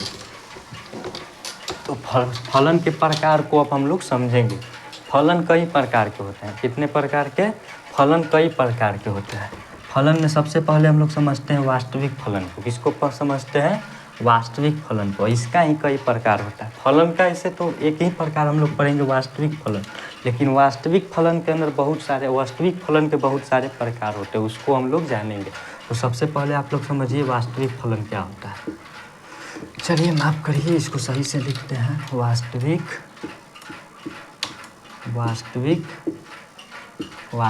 फलन। वास्तविक फलन को अंग्रेजी में कहेंगे रियल फंक्शन। क्या कहेंगे?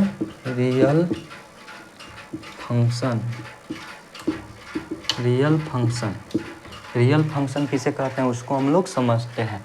वास्तविक फलन किसे कहते हैं उसको हम लोग समझते हैं। तो लिखेंगे, इसका परिभाषा लिखेंगे, वैसा फलन जिसका प्रांत एवं परिसर, वैसा फलन जिसका प्रांत एवं परिसर दोनों वास्तविक संख्या क्या उप समुच्चय हो, उसे वास्तविक फलन कहेंगे। क्या? वैसा फलन। देखिए वास्तविक फलन कैसे कहते हैं, रियल फंक्शन किसे कहते हैं? वैसा फलन जिसका प्रांत मतलब कि जिसका डोमेन और रेंज प्रांत एवं परिसर दोनों वास्तविक संख्या का उपसमुच्चय हो। क्या हो? दोनों डोमेन और रेंज दोनों वास्तविक रियल नंबर का सबसेट हो, उपसमुच्चय हो, उसी को कहेंगे वास्तविक फलन, उसी को कहेंगे रियल फंक्शन। जैसे यहाँ पे समझिए, जैसे कि मान लीजिए कि एफ कोई फंक्शन है, एफ ऑफ एक्स कोई फंक्शन है। जैसे कि फंक्शन ऑफ एक्स मतलब कि एक्स का कोई फंक्शन है, जिसमें कोई एलिमेंट है, मान लीजिए √2 है, 3 है, 2.4 है, पाई है और अन्य बहुत सारे हैं। चलिए तो ये कोई क्या है? ये कोई फंक्शन है, ये कोई फलन है। क्या है? तो अतः तो इसका यहाँ पे प्रांत भी क्या होगा? इसका प्रांत भी वास्तविक फलन है। यह कोई वास्तविक फलन है। जैसे कि मान लीजिए कि यह कोई वास्तविक फलन है, एफ ऑफ एक्स कोई वास्तविक फलन है, तो इसका प्रांत भी क्या होगा? इसका प्रांत भी वास्तविक संख्या होगा। इसका प्रांत भी वास्तविक संख्या होगा और परिसर भी क्या होगा? परिसर भी वास्तविक संख्या ही होगा। इसके बीच जो संबंध है, मान लीजिए कि एफ ऑफ एक्स जो वास्तविक फलन होगा, इसका प्रांत भी होगा वास्तविक संख्या और परिसर भी होगा वास्तविक संख्या, मतलब कि जिसका प्रांत एवं परिसर दोनों वास्तविक संख्या का उपसमुच्चय, उसी को कहेंगे वास्तविक फलन। कैसे क्या कहेंगे? उसे वास्तविक फलन कहेंगे। तो आई होप कि आप लोग वास्तविक फलन समझ गए होंगे। इसको करते हैं हम लोग इरेज। वास्तविक फलन कुछ नहीं है, वैसा फलन जिसका प्रांत और परिसर दोनों वास्तविक संख्या का समुच्चय हो, उपसमुच्चय हो, उसे कहेंगे वह वास्तविक फलन है। क्या है? वास्तविक फलन है। जिसका प्रांत एवं परिसर दोनों वास्तविक संख्या का उपसमुच्चय हो, उसे कहेंगे वह वास्तविक फलन में है। तो हम लोग पढ़ेंगे वास्तविक फलन के प्रकार। क्या पढ़ेंगे? वास्तविक फलन के प्रकार। वास्तविक फलन के प्रकार, types of real function. Types of real function को हम लोग पढ़ेंगे। तो वास्तविक फलन के बहुत सारे प्रकार हैं। कितने प्रकार हैं? चलिए हम लोग समझते हैं। वास्तविक फलन के कई प्रकार हैं। वास्तविक फलन के कितने प्रकार हैं उनको हम लोग समझते हैं। वास्तविक फलन के अंदर कई प्रकार के फलन आ जाते हैं। तो पहला फलन आ जाता है अचर फलन। कौन फलन आ जाता है? अचर फलन। अचर फलन को अंग्रेजी में कहते हैं constant function. Constant function. Constant function पहला होता है अचर फलन, दूसरा होता है शून्य फलन। शून्य फलन इसको कहते हैं जीरो फंक्शन। फंक्शन को हम लोग ऐसे ही लिख देते हैं। तीसरा जीरो फंक्शन के बाद कौन सा फंक्शन आता है? बहुपदी फंक्शन। बहुपदी फलन, बहुपदी को कहेंगे पॉलिनोमियल फंक्शन। Polynomial function. चौथा को कहेंगे तत्समक फंक्शन। तत्समक फलन। तत्समक फलन को कहेंगे, तत्समक फलन को कहते हैं आइडेंटिफाई फंक्शन। Identify function. तत्समक फलन को कहते हैं आइडेंटिफाई फंक्शन। फिर पढ़ेंगे रैखिक फलन। रैखिक फलन को कहते हैं लीनियर फंक्शन। Linear function. फिर हम लोग पढ़ेंगे छठा क्या पढ़ेंगे? छठा पढ़ेंगे चिन्ह फलन। चिन्ह फलन को कहते हैं, क्या कहते हैं? चिन्ह फलन को कहते हैं साइनम फंक्शन। सिग्नम फंक्शन को कहते हैं चिन्ह फलन। फिर हम लोग सातवां पढ़ेंगे। सातवां कौन सा पढ़ेंगे? सातवां पढ़ेंगे मापांक फलन, मॉडुलस फंक्शन। मापांक फलन को कहते हैं मॉडुलस फंक्शन। Modulus function. और आठवां पढ़ेंगे। आठवां देखते हैं। आठवां और लास्ट पढ़ेंगे परिमेय फलन। माफ करिएगा, आठवां और लास्ट पढ़ेंगे परिमेय फलन। परिमेय फलन को कहते हैं, क्या कहते हैं? परिमेय फलन को कहते हैं रेशनल फंक्शन।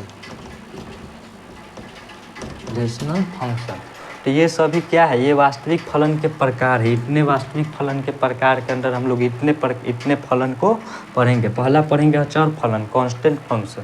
दूसरा पढ़ेंगे शून्य फलन, जीरो फंक्शन। तीसरा पढ़ेंगे बहुपदीय फलन, पॉलिनोमियल फंक्शन।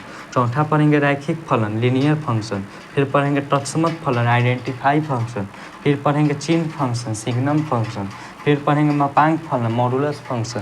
फिर पढ़ेंगे परिमेय फलन, रेशनल फंक्शन।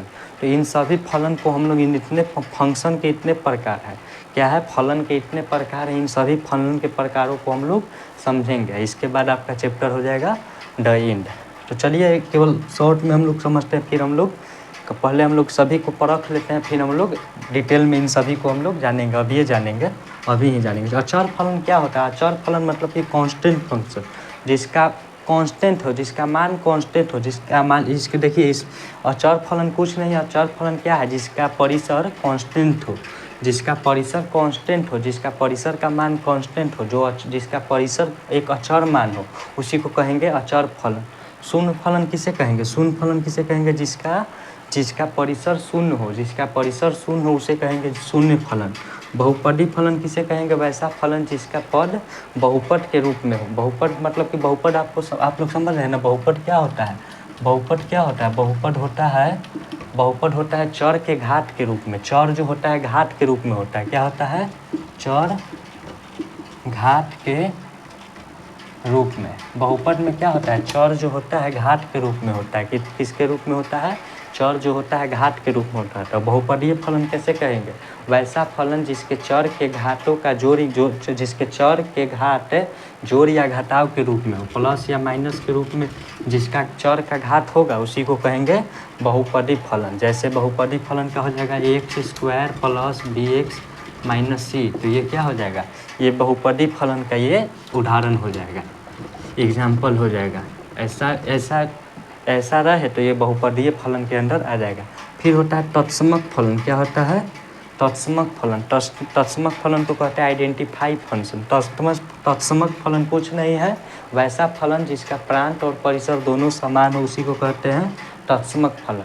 क्या है? जिसका जो प्रांत हो वही परिसर आ जाए सेम टू सेम, तो उसको कहेंगे तत्समक फलन। आइडेंटिफाई, जो खुद में आइडेंटिफाई हो, पहचान लिया, उसी को कहेंगे तत्समक फलन।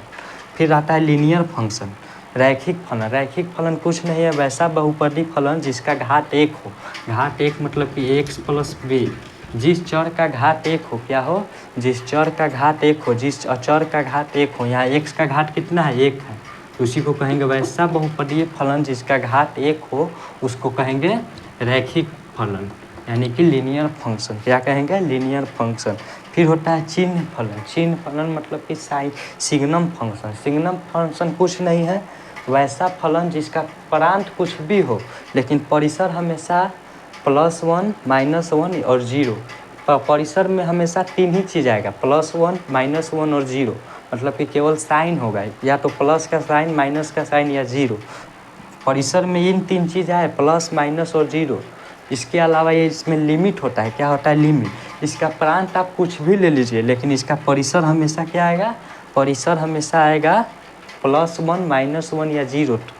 तो उसको हम लोग कहेंगे कि वह चिन्ह फलन है। क्या है? चिन्ह फलन है, चिन्ह फलन है। फिर आता है मापांक फलन, मॉडुलस फंक्शन। मॉडुलस फंक्शन क्या है? मॉडुलस फंक्शन वैसा फंक्शन है जिसका प्रांत कुछ भी हो, माइनस हो, प्लस हो, 0 हो, लेकिन उसका हमेशा परिसर जो आएगा, परिसर हमेशा धनात्मक आएगा। क्या आएगा? धनात्मक आएगा। तो वैसा फलन जिसका प्रांत कुछ भी हो, प्रांत धनायन, माफ करिए, प्रांत धनात्मक, ऋणात्मक या 0 कुछ भी हो, लेकिन उसका परिसर हमेशा 0 या धनात्मक है, उसी को कहते हैं मापांक फलन। मापांक फलन को हम लोग धनात्मक करने वाला फलन भी कहते हैं। क्या कहते हैं? धनात्मक बनाने वाला फलन। फिर आता है परिमेय फलन। तो वैसा फलन वैसा बहुपद फलन जिसको हम लोग P/Q के रूप में लिख सकते हैं, जिसको हम लोग बट्टा के रूप में जिसको हम लोग लिख सकते हैं, उसी को कहेंगे परिमेय फलन। क्या कहेंगे? Rational function. तो इसको हम लोग डिटेल बाय डिटेल हम लोग समझते हैं, 1 बाय 1 करके समझते हैं। तो सबसे पहले हम लोग समझते हैं अचर फलन को समझते हैं। अचर फलन को समझेंगे, इसको इरेज करते हैं और बारी बारी से सबको समझते हैं। कुछ नहीं है, केवल आप लोग समझना है, जल्दी जल्दी आप लोग समझ जाइएगा, बहुत आसान है। इस पे क्वेश्चन हम लोग नहीं करेंगे, क्वेश्चन करेंगे तो बहुत टाइम लग जाएगा।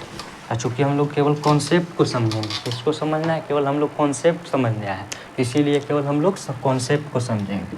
तो पहला आप लोग लिखिए अचर फलन। अचर फलन, अचर फलन को कहते हैं कांस्टेंट फंक्शन।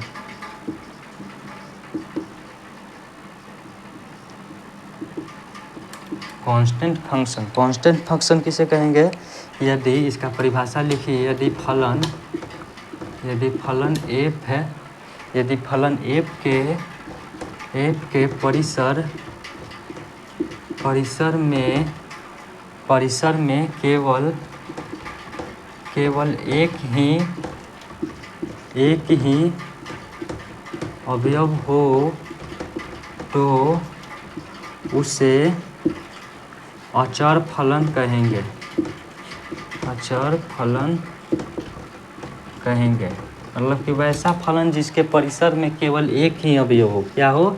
जिसके परिसर मतलब आप लोग समझ आ गए, परिसर हम आप लोग को समझा दिए हैं। परिसर वह मतलब कि जो संबंध के लास्ट में आता है उसे हम लोग परिसर कहते हैं, रेंज।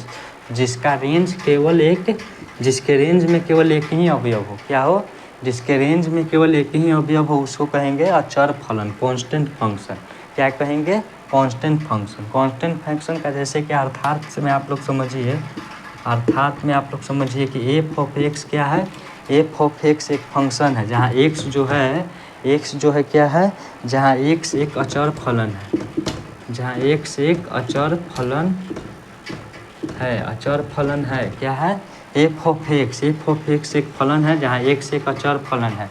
ये कब पॉसिबल है, ये कब पॉसिबल है, जब एफ ऑफ एक्स बराबर, एफ ऑफ एक्स बराबर कोई संख्या होगा के, क्या होगा, एफ ऑफ एक्स बराबर कोई संख्या अचर मान होगा के में, यहाँ के बराबर कुछ भी हो सकता है, जहाँ के बराबर कुछ भी हो सकता है, 0 1 2 एक्सेट्रा में आप लोग कुछ भी ले लीजिए।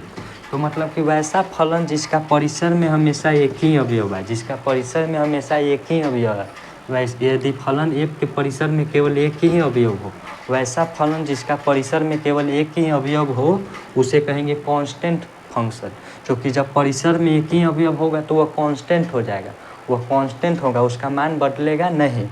जब परिसर में एक ही अवयव होगा तो उसका मान बदलेगा नहीं, वो कांस्टेंट हो जाएगा। या के यहाँ पे क्या है, के कांस्टेंट है, जहाँ के का मान 0 भी हो सकता है, 1 भी हो सकता है, 2 भी हो सकता है और 3 भी हो सकता है।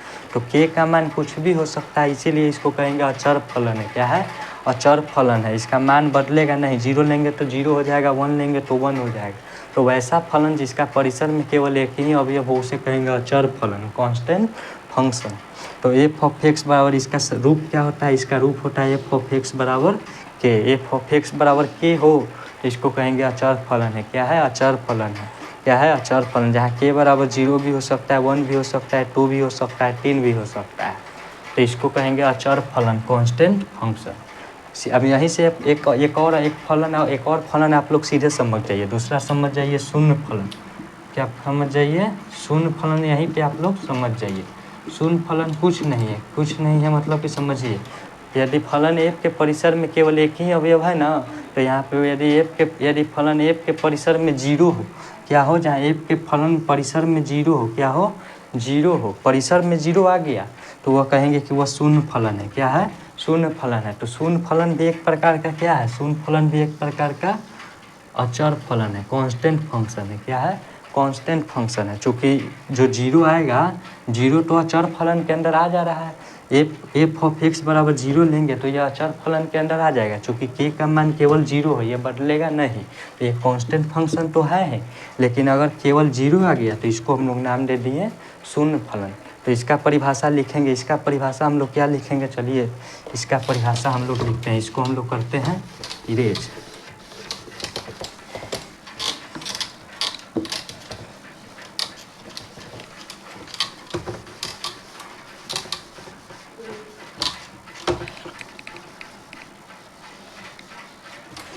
इसको आप लोग लिखिए शून्य फलन। शून्य फलन, यदि फलन एफ के परिसर में शून्य हो, यदि एफ के फल शून्य अवयव हो, माफ करिए, यदि फलन एफ के परिसर में ऐसा फलन जिसमें परिसर का मान केवल 0 हो, सीधे आप लोग यहाँ इसका परिभाषा लिखिए, 0 फंक्शन लिखिए, 0 फंक्शन, 0 फलन, इसका परिभाषा लिखिए, ऐसा फलन जिसमें परिसर का मान हमेशा ऑलवेज 0 हो। तो ऐसा फलन जिसमें परिसर का मान हमेशा 0 हो उसे कहेंगे शून्य फलन। क्या कहेंगे, शून्य फंक्शन, 0 फंक्शन। अर्थात आप लोग समझिए कि एफ ऑफ एक्स कोई फंक्शन है, एक्स कोई फंक्शन है जहाँ एक्स बराबर एक्स एक शून्य फलन होगा, एक्स एक शून्य फलन होगा। कब होगा, यदि कंडीशन क्या है, कंडीशन है कि एफ ऑफ एक्स बराबर 0 हो, एफ ऑफ एक्स बराबर 0 हो। जब कंडीशन एफ ऑफ एक्स बराबर 0 आ जाए तो उसको कहेंगे कि वह शून्य फलन है। क्या है, शून्य फलन है। तो शून्य फलन किसे कहते हैं, जीरो फंक्शन। जीरो फंक्शन वैसा फलन जिसमें परिसर का मान हमेशा ऑलवेज जीरो हो, तो उसी को कहते हैं शून्य फलन। तो शून्य फलन जीरो आ गया, तो जीरो आ गया तो ये समझिए कि जीरो क्या है, जीरो एक प्रकार का कांस्टेंट मान ही ना है। क्या है, कांस्टेंट मान है। क्या है, जीरो एक प्रकार का कांस्टेंट मान है। कांस्टेंट मतलब कि अचर मान, ये बदलेगा नहीं बदलेगा। तो इसीलिए आप लोग एक नोट पॉइंट लिख लीजिएगा कि शून्य फलन भी एक अचर फलन होगा। शून्य फलन भी अचर फलन होगा। शून्य फलन भी कैसा फलन होगा, शून्य फलन भी अचर फलन होगा। क्योंकि शून्य फलन का परिसर जीरो आता है, ये भी एक कांस्टेंट मान ही है, जीरो भी एक कांस्टेंट मान ही है। इसीलिए हम लोग कहेंगे कि शून्य फलन भी एक प्रकार का कांस्टेंट फंक्शन है, अचर फलन है। तो इसको हम लोग करते हैं इरेज। इन दोनों फलन को आप लोग समझ गए होंगे, अचर फलन और शून्य फलन को आप लोग समझ गए होंगे। अचर फलन और शून्य फलन का एक उदाहरण आप लोग समझिए। इस एक आप लोग वेव डायग्राम से आप लोग समझिए कि क्या होता है। एक मान लीजिए कि यह प्रांत है, क्या है, यह एक ग्राफ है, प्रांत और परिसर का एक ग्राफ है। यहाँ एक ले लेते हैं, यहाँ दो ले लेते हैं, यहाँ तीन ले लेते हैं, यहाँ चार ले लेते हैं। यहाँ एक ले लेते हैं, यहाँ दो ले लेते हैं, यहाँ तीन ले लेते हैं, यहाँ चार ले लेते हैं। इधर प्रांत है और इधर परिसर है। क्या है, इधर प्रांत और परिसर का एक ग्राफ है। इसको एक्स एक्सिस ले लेते हैं, इसको वाई एक्सिस ले लेते हैं। प्रांत और परिसर का एक ग्राफ है। क्या है, प्रांत और परिसर का एक ग्राफ है। तो देखिए अचर फलन जो है, अचर फलन का ग्राफ कैसा होगा उसको हम लोग समझते हैं। अचर फलन में हम लोग जाने थे कि उसका परिसर में केवल एक मान होगा। तो परिसर में केवल एक मान होगा। क्या होगा, परिसर में मान लीजिए कि जब एक होगा तो उसका ग्राफ ऐसे जाएगा। क्या जाएगा, एक होगा तो उसका ग्राफ ऐसे जाएगा, दो होगा तो उसका ग्राफ ऐसे जाएगा, माफ़ करिएगा, दो होगा तो उसका ग्राफ ऐसे जाएगा, तीन होगा तो ग्राफ ऐसे जाएगा। तो ये देखिए ये क्या होगा, जब शून्य माफ़ करिए, जब अचर फलन होगा तो अचर फलन का ग्राफ समांतर जाएगा। क्या जाएगा, अचर फलन का ग्राफ समांतर जाएगा।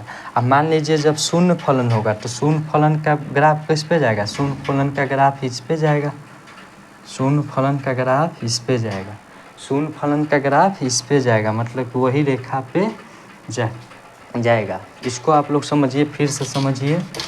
चलिए इसको आप लोग फिर से समझिए, इसको फिर से समझते हैं। अचर फलन का ग्राफ एक अक्ष के समांतर एक रेखा होता है।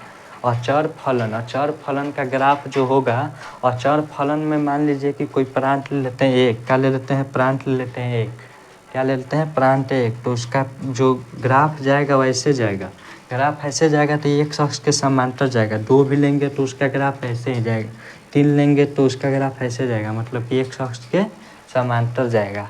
अब वहीं अगर शून्य फलन चूँकि होता है जीरो, तो शून्य फलन जीरो का ग्राफ क्या होगा, एक अक्ष पर होगा, एक अक्ष पर होगा। तो एक अक्ष पर जो होगा उसको उस ग्राफ को उसे कहेंगे शून्य फलन, और एक अक्ष के जो समांतर होगा उसे कहेंगे अचर फलन। तो इसको आप लोग दो नोट पॉइंट में आप लोग लिखिए,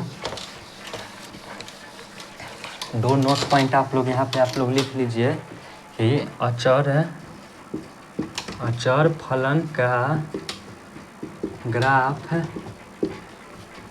है एक्स अक्ष के समांतर, एक अक्ष के समांतर रेखा होगा। अचर फलन का ग्राफ जो होगा, अचर फलन का ग्राफ एक अक्ष के समांतर कोई रेखा होगा, एक अक्ष के समांतर कोई रेखा होगा। अचर फलन का ग्राफ एक अक्ष के समांतर कोई रेखा होगा, तथा क्या लिखिए, तथा लिखिए कि शून्य फलन का ग्राफ एक अक्ष पर होगा। लिखिएगा शून्य फलन का ग्राफ एक अक्ष पर ही होगा। शून्य फलन का जो ग्राफ होगा एक अक्ष पर ही होगा, मतलब कि एक अक्ष पर ही वो उसका ग्राफ जाएगा। तो अचर फलन का ग्राफ एक अक्ष के समांतर होगा और शून्य फलन का ग्राफ एक अक्ष पर ही होगा। तो इन दो पॉइंट को आप लोग लिख लीजिए। तीसरा पॉइंट लिखे कि शून्य फलन एक प्रकार का अचर फलन है। इन 3 पॉइंट को आप लोग लिख लीजिए। अब हम लोग चलते हैं आगे फलन के प्रकार को समझते हैं। इतना आप लोग समझ गए होंगे, तो इसके आगे हम लोग चलते हैं। चलिए, शून्य फलन आप लोग समझ गए और अचर फलन समझ गए। अब हम लोग इसके आगे चलते हैं, फलन के प्रकार को, और कई फलन के प्रकार है उसको हम लोग समझते हैं। अब हम लोग तीसरा में देखते हैं बहुपदी फलन। क्या देखते हैं? बहुपदी फलन। बहुपदी फलन मतलब कि polynomial function. Polynomial function. Polynomial function किसे कहते हैं उसको हम लोग समझते हैं। बहुपदी फलन। बहुपद का आप लोग नाम सुने होंगे। बहुपद क्या होता है? बहुपद का आप लोग रूप देखे हैं? बहुपद ऐसा रूप में होता है X square plus B X plus C, इसी को कहते हैं बहुपद। ये बहुपद का रूप है। बहुपद का रूप आप लोग देखे होंगे। बहुपद का रूप क्लास 10th में आप लोग पढ़ेंगे तो बहुपद का रूप ऐसा होता है। क्या होता है? बहुपद का रूप ऐसा होता है। तो बहुपदी फलन का रूप भी ऐसा ही होगा। तो बहुपदी फलन कुछ नहीं है। बहुपदी फलन का परिभाषा क्या होगा? लिखिए, जिस फलन के चर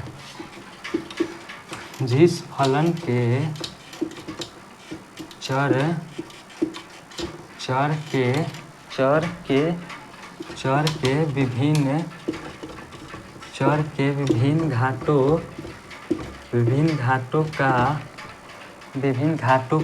विभिन्न घातों के पद जोड़ या घटाव के रूप में हो। क्या कहते हैं? बहुपदी फलन किसे कहते हैं? जिस फलन के चर के विभिन्न घातों के पद, जैसे यहाँ पे समझिए, यही मेन बहुपदी फलन किसे कहेंगे? वैसा फलन जिसके चर के विभिन्न घात क्या होता है? जैसे कि X square plus B X minus C plus C, कुछ भी ले लीजिए, चाहे यहाँ पे ले लीजिए X cube minus B X square plus C X minus D. तो वैसे जिस फलन के चर के विभिन्न घात, देखिए यहाँ चर है ना, चर एक्स है, तो एक्स के विभिन्न घात, एक चर के विभिन्न घातों के पद, जैसे कि यहाँ एक्स स्क्वायर ले लिए तो एक एक्स ही लीजिए, तो चर के विभिन्न घातों का पद जोड़ या घटाव के रूप में हो। चर के विभिन्न घात, कई घात वाला चर हो गया, पहले तो कई चर हो गया, एक ए चर हो गया, बी चर हो गया, सी चर हो गया। क्या हो गया? ए चर हो गया, बी चर हो गया, सी चर हो गया। माफ़ करिएगा, एक्स स्क्वायर एक्स हो गया और एक्स क्यूब एक्स स्क्वायर और एक्स हो गया। तो मतलब कि बहुपद का मतलब कि वैसा फलन जिसका चर के विभिन्न घातों के पद, मतलब कि विभिन्न घातों के पद जोड़ या घटाव के रूप में हो। विभिन्न घात वाला पद जोड़ या घटाव के रूप में हो, तो उस फलन को हम लोग कहेंगे बहुपदी फलन। किसे क्या कहेंगे? बहुपदी फलन कहेंगे। तो बहुपदी फलन का रूप कैसा होता है समझिए। बहुपदी फलन का रूप होता है अर्थात में, समझिए, अर्थात में आप लोग समझिए, अर्थात में कि एफ ऑफ एक्स कोई फंक्शन है जहाँ एक्स एक बहुपदी फलन है। एक्स एक बहुपदी फलन होगा। एफ ऑफ एक्स जहाँ एक्स एक बहुपदी फलन होगा, कब होगा? यदि एफ ऑफ एक्स बराबर क्या होगा? एफ ऑफ एक्स बराबर X square plus minus B X plus C, कुछ भी ऐसा फॉर्म में होगा, ऐसा रूप में होगा। एफ ऑफ एक्स बराबर X square plus minus B X plus minus C के रूप में होगा, तो वैसे फलन को कहेंगे बहुपदी फलन, पॉलिनोमियल फंक्शन। तो जिस फलन के चर के विभिन्न घातों के पद जोड़ या घटाव के रूप में हो, तो उस फलन को कहेंगे बहुपदी फलन। तो आई होप कि आप लोग बहुपदी फलन समझ गए होंगे। इसके बाद हम लोग पढ़ेंगे रैखिक फलन। क्या कहेंगे? रैखिक फलन। तो लगले यहीं पे हम लोग देख लेते हैं रैखिक फलन। रैखिक फलन कुछ नहीं है, इसी का एक रूप है, बहुपदी फलन का एक प्रकार है। क्या है? तो रैखिक फलन को कहते हैं लीनियर फंक्शन। तो जिस फलन के चलिए इसको इरेज करते हैं, इसको इरेज करना ही पड़ेगा।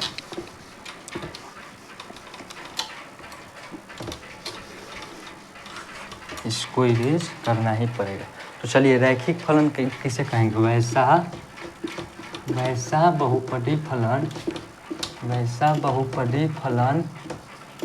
जिसमें चर का घात 1 हो। वैसा बहुपदी फलन जिसमें चर का घात 1 हो।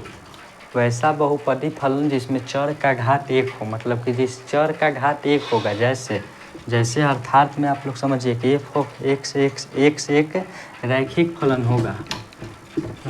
फलन होगा यदि f ऑफ x बराबर ax प्लस माइनस b हो। मतलब कि चर का जो घात है उसको देखिए, इसका घात कुछ नहीं है तो 1 है। तो वैसा बहुपदी फलन, तो एक रैखिक फलन जो है, लीनियर फंक्शन जो है, एक प्रकार का पॉलिनोमियल फंक्शन है। तो वैसा रैखिक फलन जो है एक प्रकार का बहुपदी फलन है। तो वैसा बहुपदी फलन जिसमें चर का घात 1 हो, सिर्फ 1 हो, वैसा बहुपदी फलन जिसमें चर का घात 1 हो उसी को कहते हैं रैखिक फलन। तो इसका परिभाषा आप लोग लिख लीजिए कि वैसा बहुपदी फलन जिसमें चर का अधिकतम घात 1 हो, जिसमें चर का अधिकतम घात, यहाँ पे आप लोग अधिकतम लिख लीजिए, अधिकतम जिसमें चर का अधिकतम घात 1 हो उसी को कहते हैं रैखिक फलन। रैखिक फलन जैसे कि अर्थात में समझिए कि f ऑफ x एक रैखिक फलन होगा, x एक फंक्शन ऑफ x, यानी कि x एक फंक्शन है जहाँ x एक रैखिक फलन होगा। कब होगा? यदि f ऑफ x बराबर a होगा, f ऑफ x बराबर ax प्लस माइनस b होगा, मतलब कि चर का घात मैक्सिमम 1 होगा, तो उसे कहेंगे रैखिक फलन। नोट में आप लोग लिखिएगा, नोट में एक पॉइंट लिखिएगा कि रैखिक फलन एक बहुपदी फलन है,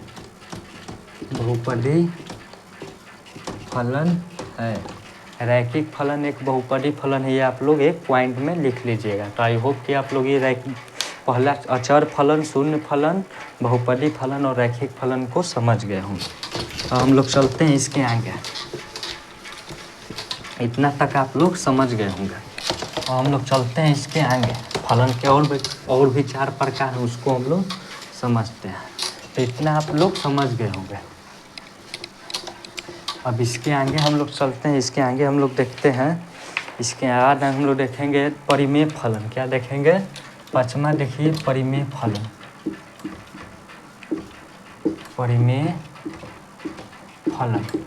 परिमेय फलन को कहते हैं रेशनल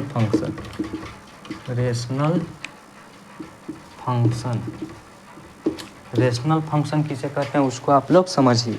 तो लिखिए रेशनल फलन का परिभाषा लिखिए कि ऐसा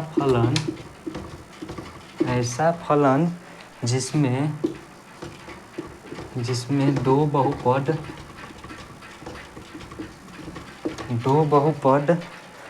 बहुपद अनुपात के रूप में हो, दो बहुपद अनुपात के रूप में हो। तो वैसा फलन जिसमें दो बहुपद अनुपात के रूप में हो उसे कहते हैं परिमेय फलन। क्या कहते हैं? परिमेय फलन। क्योंकि हम लोग आगे आप लोग पर क्लास 9th या 10th में 11 इससे पहले आप लोग पढ़े होंगे कि परिमेय संख्या किसे कहते हैं। परिमेय संख्या उसे कहते हैं जिसे p/q के रूप में लिख सकते हैं, जहाँ q is not equal to 0 हो, तो उसी को कहते हैं परिमेय संख्या। तो परिमेय संख्या की तरह ही है परिमेय फलन। क्या है? परिमेय फलन ऐसा फलन जिसमें दो बहुपद अनुपात के रूप में हो। अनुपात मतलब कि बट्टा के रूप में हो। अनुपात इसी को कहते हैं। अनुपात मतलब कि बट्टा समझिए, बाई समझिए, भाग समझिए। तो दो बहुपद अनुपात के रूप में उस फलन को क्या कहेंगे? ऐसा फलन जिसमें दो बहुपद अनुपात के रूप में उसी फलन को हम लोग कहेंगे परिमेय फलन। जैसे अर्थात से आप लोग समझिए, अर्थात f ऑफ x एक परिमेय फलन होगा।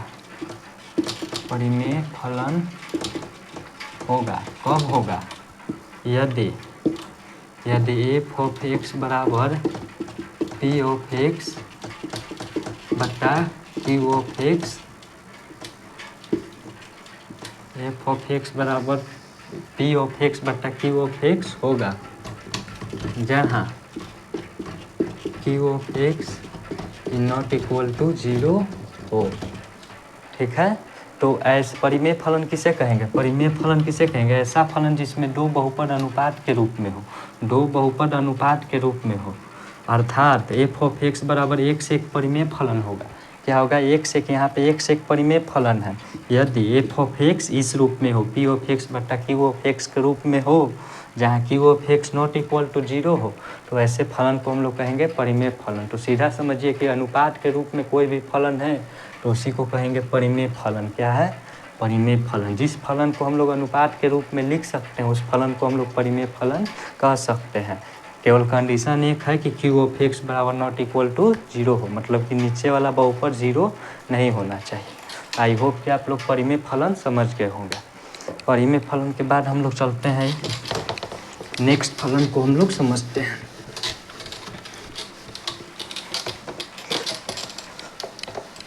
परिमेय फलन आप लोग 5वां देख लिए हैं, तो हम लोग छठा फलन के प्रकार को समझेंगे। छठा फलन का प्रकार है तत्समक फलन। तत्समक फलन, तत्समक फलन, इसको अंग्रेजी में कहते हैं identify function. Identify function, identify function. तत्समक फलन किसे कहेंगे? तो इसका परिभाषा लिखिए कि ऐसा फलन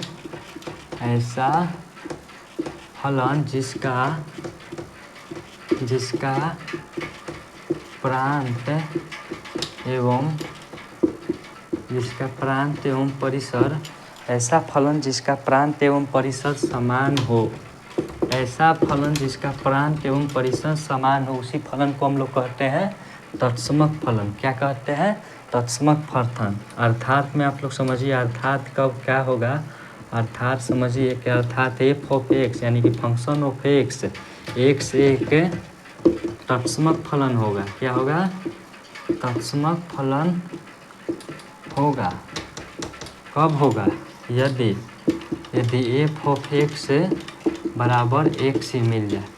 जब एफ ऑफ एक्स बराबर एक्स, मतलब कि फलन एफ में जितने जो चीज़ होगा वही उसका परिसर में आ जाएगा, मतलब कि प्रांत में जो चीज़ होगा वही परिसर में आ जाएगा।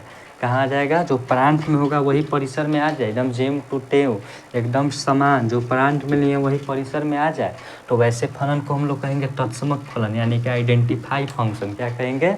Identify function. तो तत्समक फलन का परिभाषा हो गया कि ऐसा फलन जिसका प्रांत एवं परिसर, डोमेन और रेंज दोनों समान हो, अर्थात इसका रूप कैसा होगा? अर्थात एफ ऑफ एक्स बराबर एक तत्समक फलन होगा यदि एफ ऑफ एक्स बराबर एक्स मिले, मतलब कि जिसका जो प्रांत है वही परिसर मिल जाए, तो उसी को कहते हैं तत्समक फलन। क्या कहते हैं? तत्समक फलन। ये नोट पॉइंट एक लिखिए, इसका एक नोट पॉइंट लिखिए, नोट लिखिए कि इसका ग्राफ सरल रेखा होता है। क्या होता है? इसका ग्राफ सरल रेखा होता है। इसका ग्राफ, जो तत्समक फलन है इसका ग्राफ एक सरल रेखा होता है। क्या होता है? सरल रेखा होता है। क्यों होता है उसको समझिए। मान लीजिए कि इसमें ले लेते हैं प्रांत। क्या लेते हैं? इधर लेते हैं प्रांत और इधर लेते हैं परिसर। क्या लेते हैं? इधर लेते हैं परिसर। ये हो गया मूल बिंदु, ये हो गया एक्स एक्सिस, ये हो गया वाई एक्सिस। तो मान लीजिए कि प्रांत हम लोग लिए 3, इसे यहाँ प्रांत हम लोग 3 ले लिए। क्या लिए? 3। तो इसका परिसर भी कितना होगा? 3 होगा। क्या होगा? परिसर भी इसका 3 ही होगा। मान लीजिए इसका प्रांत ले लिए 4, तो इसका परिसर भी होगा 4। तो प्रांत 4 लेंगे और तो परिसर कितना मिलेगा? प्रांत 4 लेंगे तो इसका परिसर 4 मिलेगा। प्रांत 3 लेंगे तो परिसर भी इसका 3 मिलेगा। प्रांत 1 लेंगे तो इसका परिसर भी 1 ही मिलेगा। कितना मिलेगा? 1 मिलेगा। तो इसका जो ग्राफ होगा वो एक सरल रेखा होगा, मतलब कि जो प्रांत लेंगे वो परिसर मिल रहा है, मतलब कि इसका ग्राफ जो जाएगा एकदम सरल रेखा जाएगा। तो आई होप कि आप लोग इतना समझ गए होंगे। तत्समक फलन तक आप लोग को कोई दिक्कत नहीं हुआ होगा। और हम लोग चलते हैं इसके आगे। तत्समक फलन आप लोग समझ गए होंगे। इसके बाद हम लोग चलते हैं, तत्समक फलन के बाद 2 फलन और है। एक है आपका मापांक फलन और एक है आपका चिन्ह फलन। इन दोनों को समझने के बाद ये आपका चैप्टर हो जाएगा द। चलिए अब हम लोग 7वां टॉपिक, 7वां फलन के प्रकार को समझते हैं। तस्मा है मापांक फलन, मापांक फलन, मापांक फलन, modulus function, modulus function. Modulus function किसे कहते हैं? मॉडुलस मतलब मापांक। आप मोड का आप लोग नाम सुने? मोड का साइन ऐसा होता है, इससे पहले आप लोग कहीं ना कहीं सुने ही होंगे। मॉडुलस इसी को कहते हैं मोड। क्या कहते हैं? मोड। मापांक इसी को कहते हैं। तो मोड का काम क्या है? मान लीजिए कि मोड में कोई संख्या है 4, तो ये बाहर निकलेगा तो 4 हो जाएगा। मान लीजिए मोड में कोई संख्या है 0, तो वो हो जाएगा 0। मान लीजिए मोड में कोई संख्या है -4, तो वो उसका हो जाएगा 4। मतलब कि मोड से बाहर निकलने पर हमेशा धनात्मक हो जाता है। क्या हो जाता है? मोड से निकलने पर कोई भी संख्या धनात्मक या 0 हो जाता है। जब 0 रहेगा तो 0 हो जाएगा, ऋणात्मक रहेगा तो धनात्मक हो जाएगा, और धनात्मक रहेगा तो धनात्मक ही होगा। तो मोड का काम क्या है? धनात्मक को धनात्मक बनाता, ऋणात्मक को धनात्मक बनाना, और 0 का कोई चेंज नहीं होता है। मोड 0 को 0 ही छोड़ता है, बाकी धनात्मक को धनात्मक ही छोड़ देता है और ऋणात्मक को धनात्मक बना देता है। यह होता है मोड का काम। क्या होता है? मोड का काम। तो मॉडुलस फंक्शन में भी बस यही है। मोड आप लोग समझ गए तो मॉडुलस फंक्शन भी समझ गए। मापांक फलन भी यही है। मापांक फलन क्या है समझिए। ऐसा फलन जिसका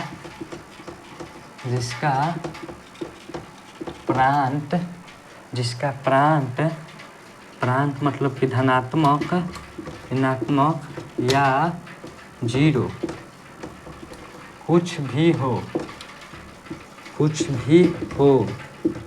लेकिन परिसर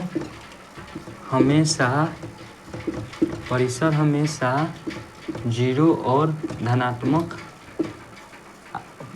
धनात्मक होगा। मतलब कि ऐसा फलन जिसका प्रांत प्लस माइनस धनात्मक, ऋणात्मक या 0 कुछ भी हो। मतलब कि वैसा फलन जिसका प्रांत मतलब कि जिसका डोमेन प्लस भी हो, माइनस भी हो या 0 हो, कुछ भी हो, लेकिन उसका जो परिसर होगा, परिसर हमेशा 0 या धनात्मक होगा। क्या होगा? 0 या धनात्मक होगा। अभी हम आप लोगों को समझाएं कि मोड से बाहर निकलने पर 0 को बाहर निकालेंगे तो वो 0 ही हो जाएगा। कोई धनात्मक संख्या को निकालेंगे तो वो धनात्मक ही होगा, और ऋणात्मक संख्या को निकालेंगे तो वो धनात्मक हो जाएगा। मतलब कि मोड का काम है कि वो 0 को 0 ही छोड़ देगा, बाकी धनात्मक को धनात्मक ही और ऋणात्मक को धनात्मक बना देगा। मतलब कि मोड से बाहर निकलने पर या तो 0 हो या तो धनात्मक होगा। तो यही है मापांक फलन। वैसा फलन जिसका प्रांत कुछ भी हो, मतलब कि उसका प्रांत आप लोग कुछ ले लीजिए, लेकिन जब उसका परिसर जो निकलेगा ना, तो परिसर हमेशा 0 या धनात्मक निकलेगा। क्या निकलेगा? 0 या धनात्मक निकलेगा। अर्थात आप लोग समझिए, अर्थात फंक्शन ऑफ x एक मापांक फलन होगा। क्या होगा? मापांक फलन होगा। कब होगा? यदि यही मेन है। यदि कब होगा कि यदि f ऑफ x बराबर क्या होगा? -x 0x, -x कब होगा? जब x 0 से छोटा होगा। 0 कब होगा? जब x 0 के बराबर होगा। और x कब होगा? जब x जो है 0 से बड़ा होगा। x जो है 0 से बड़ा होगा। क्या होगा? x जो है जब 0 से बड़ा होगा, तो फंक्शन ऑफ x यही है आपका मापांक फलन। मापांक फलन कुछ नहीं है, उसका प्रांत में कुछ भी हो, धनात्मक, ऋणात्मक, 0 कुछ भी हो, लेकिन उसका परिसर हमें या तो 0 होगा या तो धनात्मक होगा। उसी फलन को हम लोग कहते हैं मापांक फलन। जो मॉडुलस का काम होता है उसी फंक्शन को हम लोग कहते हैं मापांक फलन। तो मापांक फलन कब क्या होगा? -x कब होगा? -x कब होगा? जब x 0 से छोटा होगा। जब x 0 से छोटा होगा तब होगा f ऑफ x बराबर -x। 0 कब होगा? जब x बराबर 0 होगा। और x कब होगा? जब x 0 से बड़ा होगा तो x होगा। आई होप कि आप लोग इतना समझ गए होगा। तो इसको करते हैं इरेज। क्या करते हैं? इसमें आप लोग एक नोट पॉइंट लिखिएगा, इसको करते हैं इरेज। और इसमें आप लोग एक नोट पॉइंट लिखिए। क्या लिखिए नोट पॉइंट में आप लोग क्या लिखिए कि सभी संख्याओं को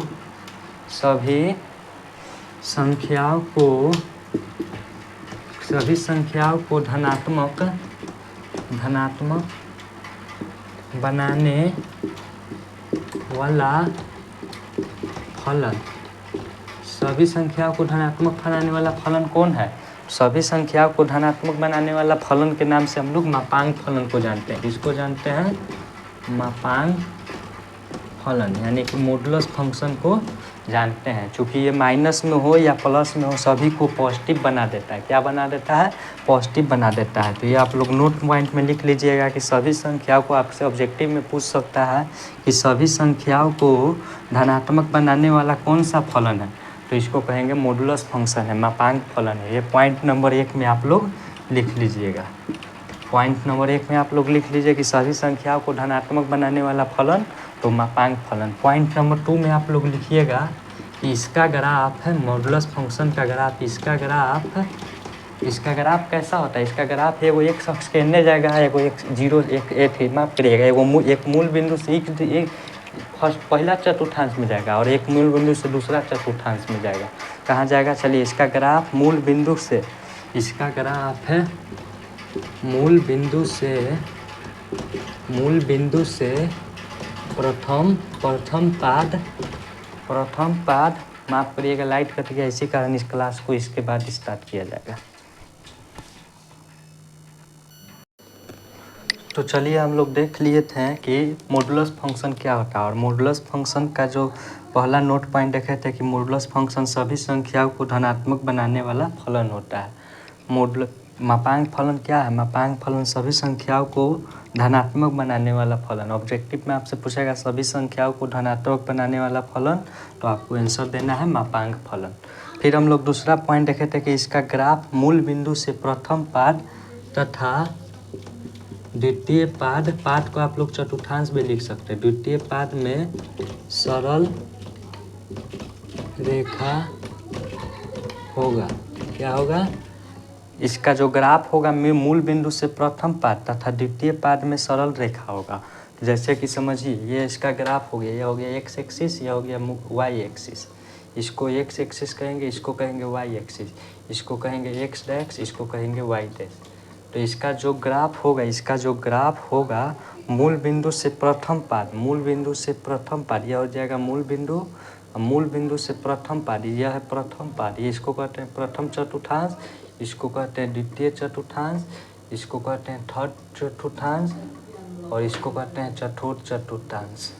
तो इसका जो ग्राफ होगा मूल बिंदु से प्रथम पाद तथा मूल बिंदु से द्वितीय पाद में सरल रेखा होगा। क्या होगा? मूल बिंदु से प्रथम पाद तथा मूल बिंदु से द्वितीय पाद में सरल रेखा होगा। यह इसका ग्राफ होगा मापांक फलन का।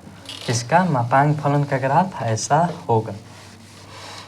तो आई होप कि आप लोग मापांक फलन समझ गए होंगे कि मापांक फलन सभी संख्याओं को धनात्मक बनाने वाला फलन है। क्या है? धनात्मक बनाने वाला फलन है। मान लीजिए कि मोड में कोई संख्या है -7, तो उसका बाहर निकल जाएगा 7, मतलब कि मान वही है। एफ ऑफ माइनस एक्स बराबर क्या हो जाएगा? Modulus of F of minus x बराबर एक्स हो जाएगा। क्या हो जाएगा? Function of F of x minus x बराबर एक्स हो जाएगा। केवल साइन बदल जाएगा। क्या हो जाएगा? केवल साइन बदल जाएगा। रुकिए, थोड़ा पसीना दे रहा है तो थोड़ा पसीना को हम लोग पूछते हैं।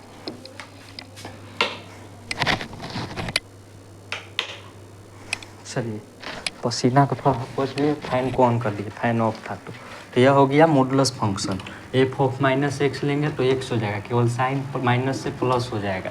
क्यों? क्योंकि यह मॉडुलस फंक्शन है। मोड से बाहर निकलेगा तो ये पॉजिटिव हो जाएगा। तो इतना आप लोग समझ गए होंगे। इसको करते हैं हम इरेज। अब हम लोग लास्ट फंक्शन के प्रकार को पढ़ेंगे। लास्ट है चिन्ह फलन। केवल हमारा एक लास्ट फलन पर बच गया है फलन के प्रकार, चिन्ह फलन को हम समझेंगे और ये हो जाएगा क्लास, हो जाएगा इन। तो चलिए हम लोग क्लास इसी करते हैं। लास्ट टॉपिक पर हम लोग लास्ट पॉइंट पर हम लोग बात करते हैं। लास्ट पॉइंट है नंबर 8 है फलन, चिन्ह फलन। क्या है? चिन्ह फलन। चीन फलन को अंग्रेजी में कहते हैं signum function. Signum function, signum function किसे कहते हैं? सिग्नम फंक्शन किसे कहते हैं? चिन्ह, मतलब कि इसमें केवल जो काम होगा वो चिन्ह का होगा। क्या होगा? चिन्ह का होगा।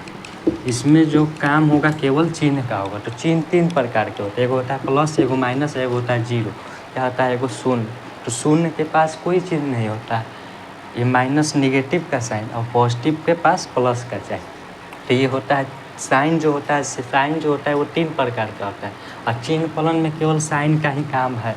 समझिए कैसे साइन का काम है, केवल इसको हम लोग समझते हैं। तो सिग्नम फंक्शन का सबसे पहले आप लोग परिभाषा लिखिए कि वैसा फलन जिसका प्रांत कुछ भी हो, प्रांत कुछ भी हो, प्रांत कुछ भी मतलब कि प्रांत कुछ भी हो। क्या हो? प्रांत कुछ भी हो, लेकिन परिसर हमेशा -1, +1 और या 0 होगा। क्या होगा? वैसा फलन जिसका प्रांत कुछ भी हो, मतलब कि जिसका डोमेन कुछ भी हो, वैसा फलन जिसका डोमेन कुछ भी हो, प्रांत कुछ भी हो, लेकिन रेंज परिसर हमेशा या तो +1 होगा या तो -1 होगा या तो +1 होगा या तो 0 होगा। तो इसमें केवल साइन होगा। -1 को केवल हम लोग माइनस भी लिख सकते हैं, +1 को केवल प्लस भी लिख सकते हैं, 0 को 0 भी लिख सकते हैं।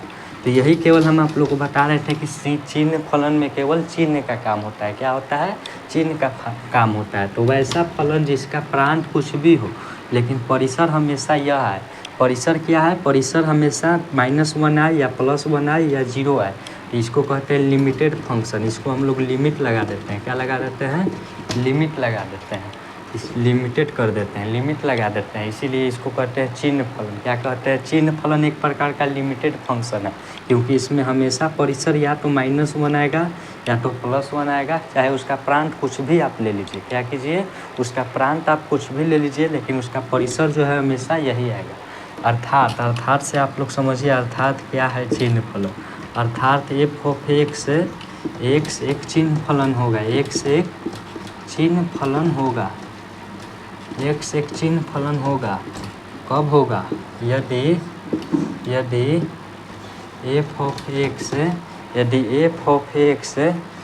f(x) बराबर -1, 0 और +1 कब होगा? जब x 0 से छोटा हो तो -1 होगा, x 0 के बराबर हो तो 0 होगा, x 0 से बड़ा हो तो +1 होगा। क्या होगा? +1 होगा। तो f(x) बराबर -1 कब आएगा? जब x 0 से छोटा होगा। जब x का मान 0 का छोटा होगा तो उसका परिसर क्या आएगा? उसका परिसर आएगा हमेशा -1 आएगा। जब x 0 के बराबर होगा तो उसका परिसर 0 आएगा। जब x 0 से बड़ा हो तो उसका परिसर हमेशा +1 आएगा। क्या आएगा? +1 आएगा। तो यहाँ आप लोग लिख लीजिए कि इसका प्रांत कुछ भी होगा, प्रांत यानी कि प्रांत R आप लोग मान लीजिए, लेकिन परिसर जो है हमेशा लिमिटेड होगा। परिसर जो है हमेशा -1 या +1 या 0 होगा, लिमिट होगा। क्या होगा?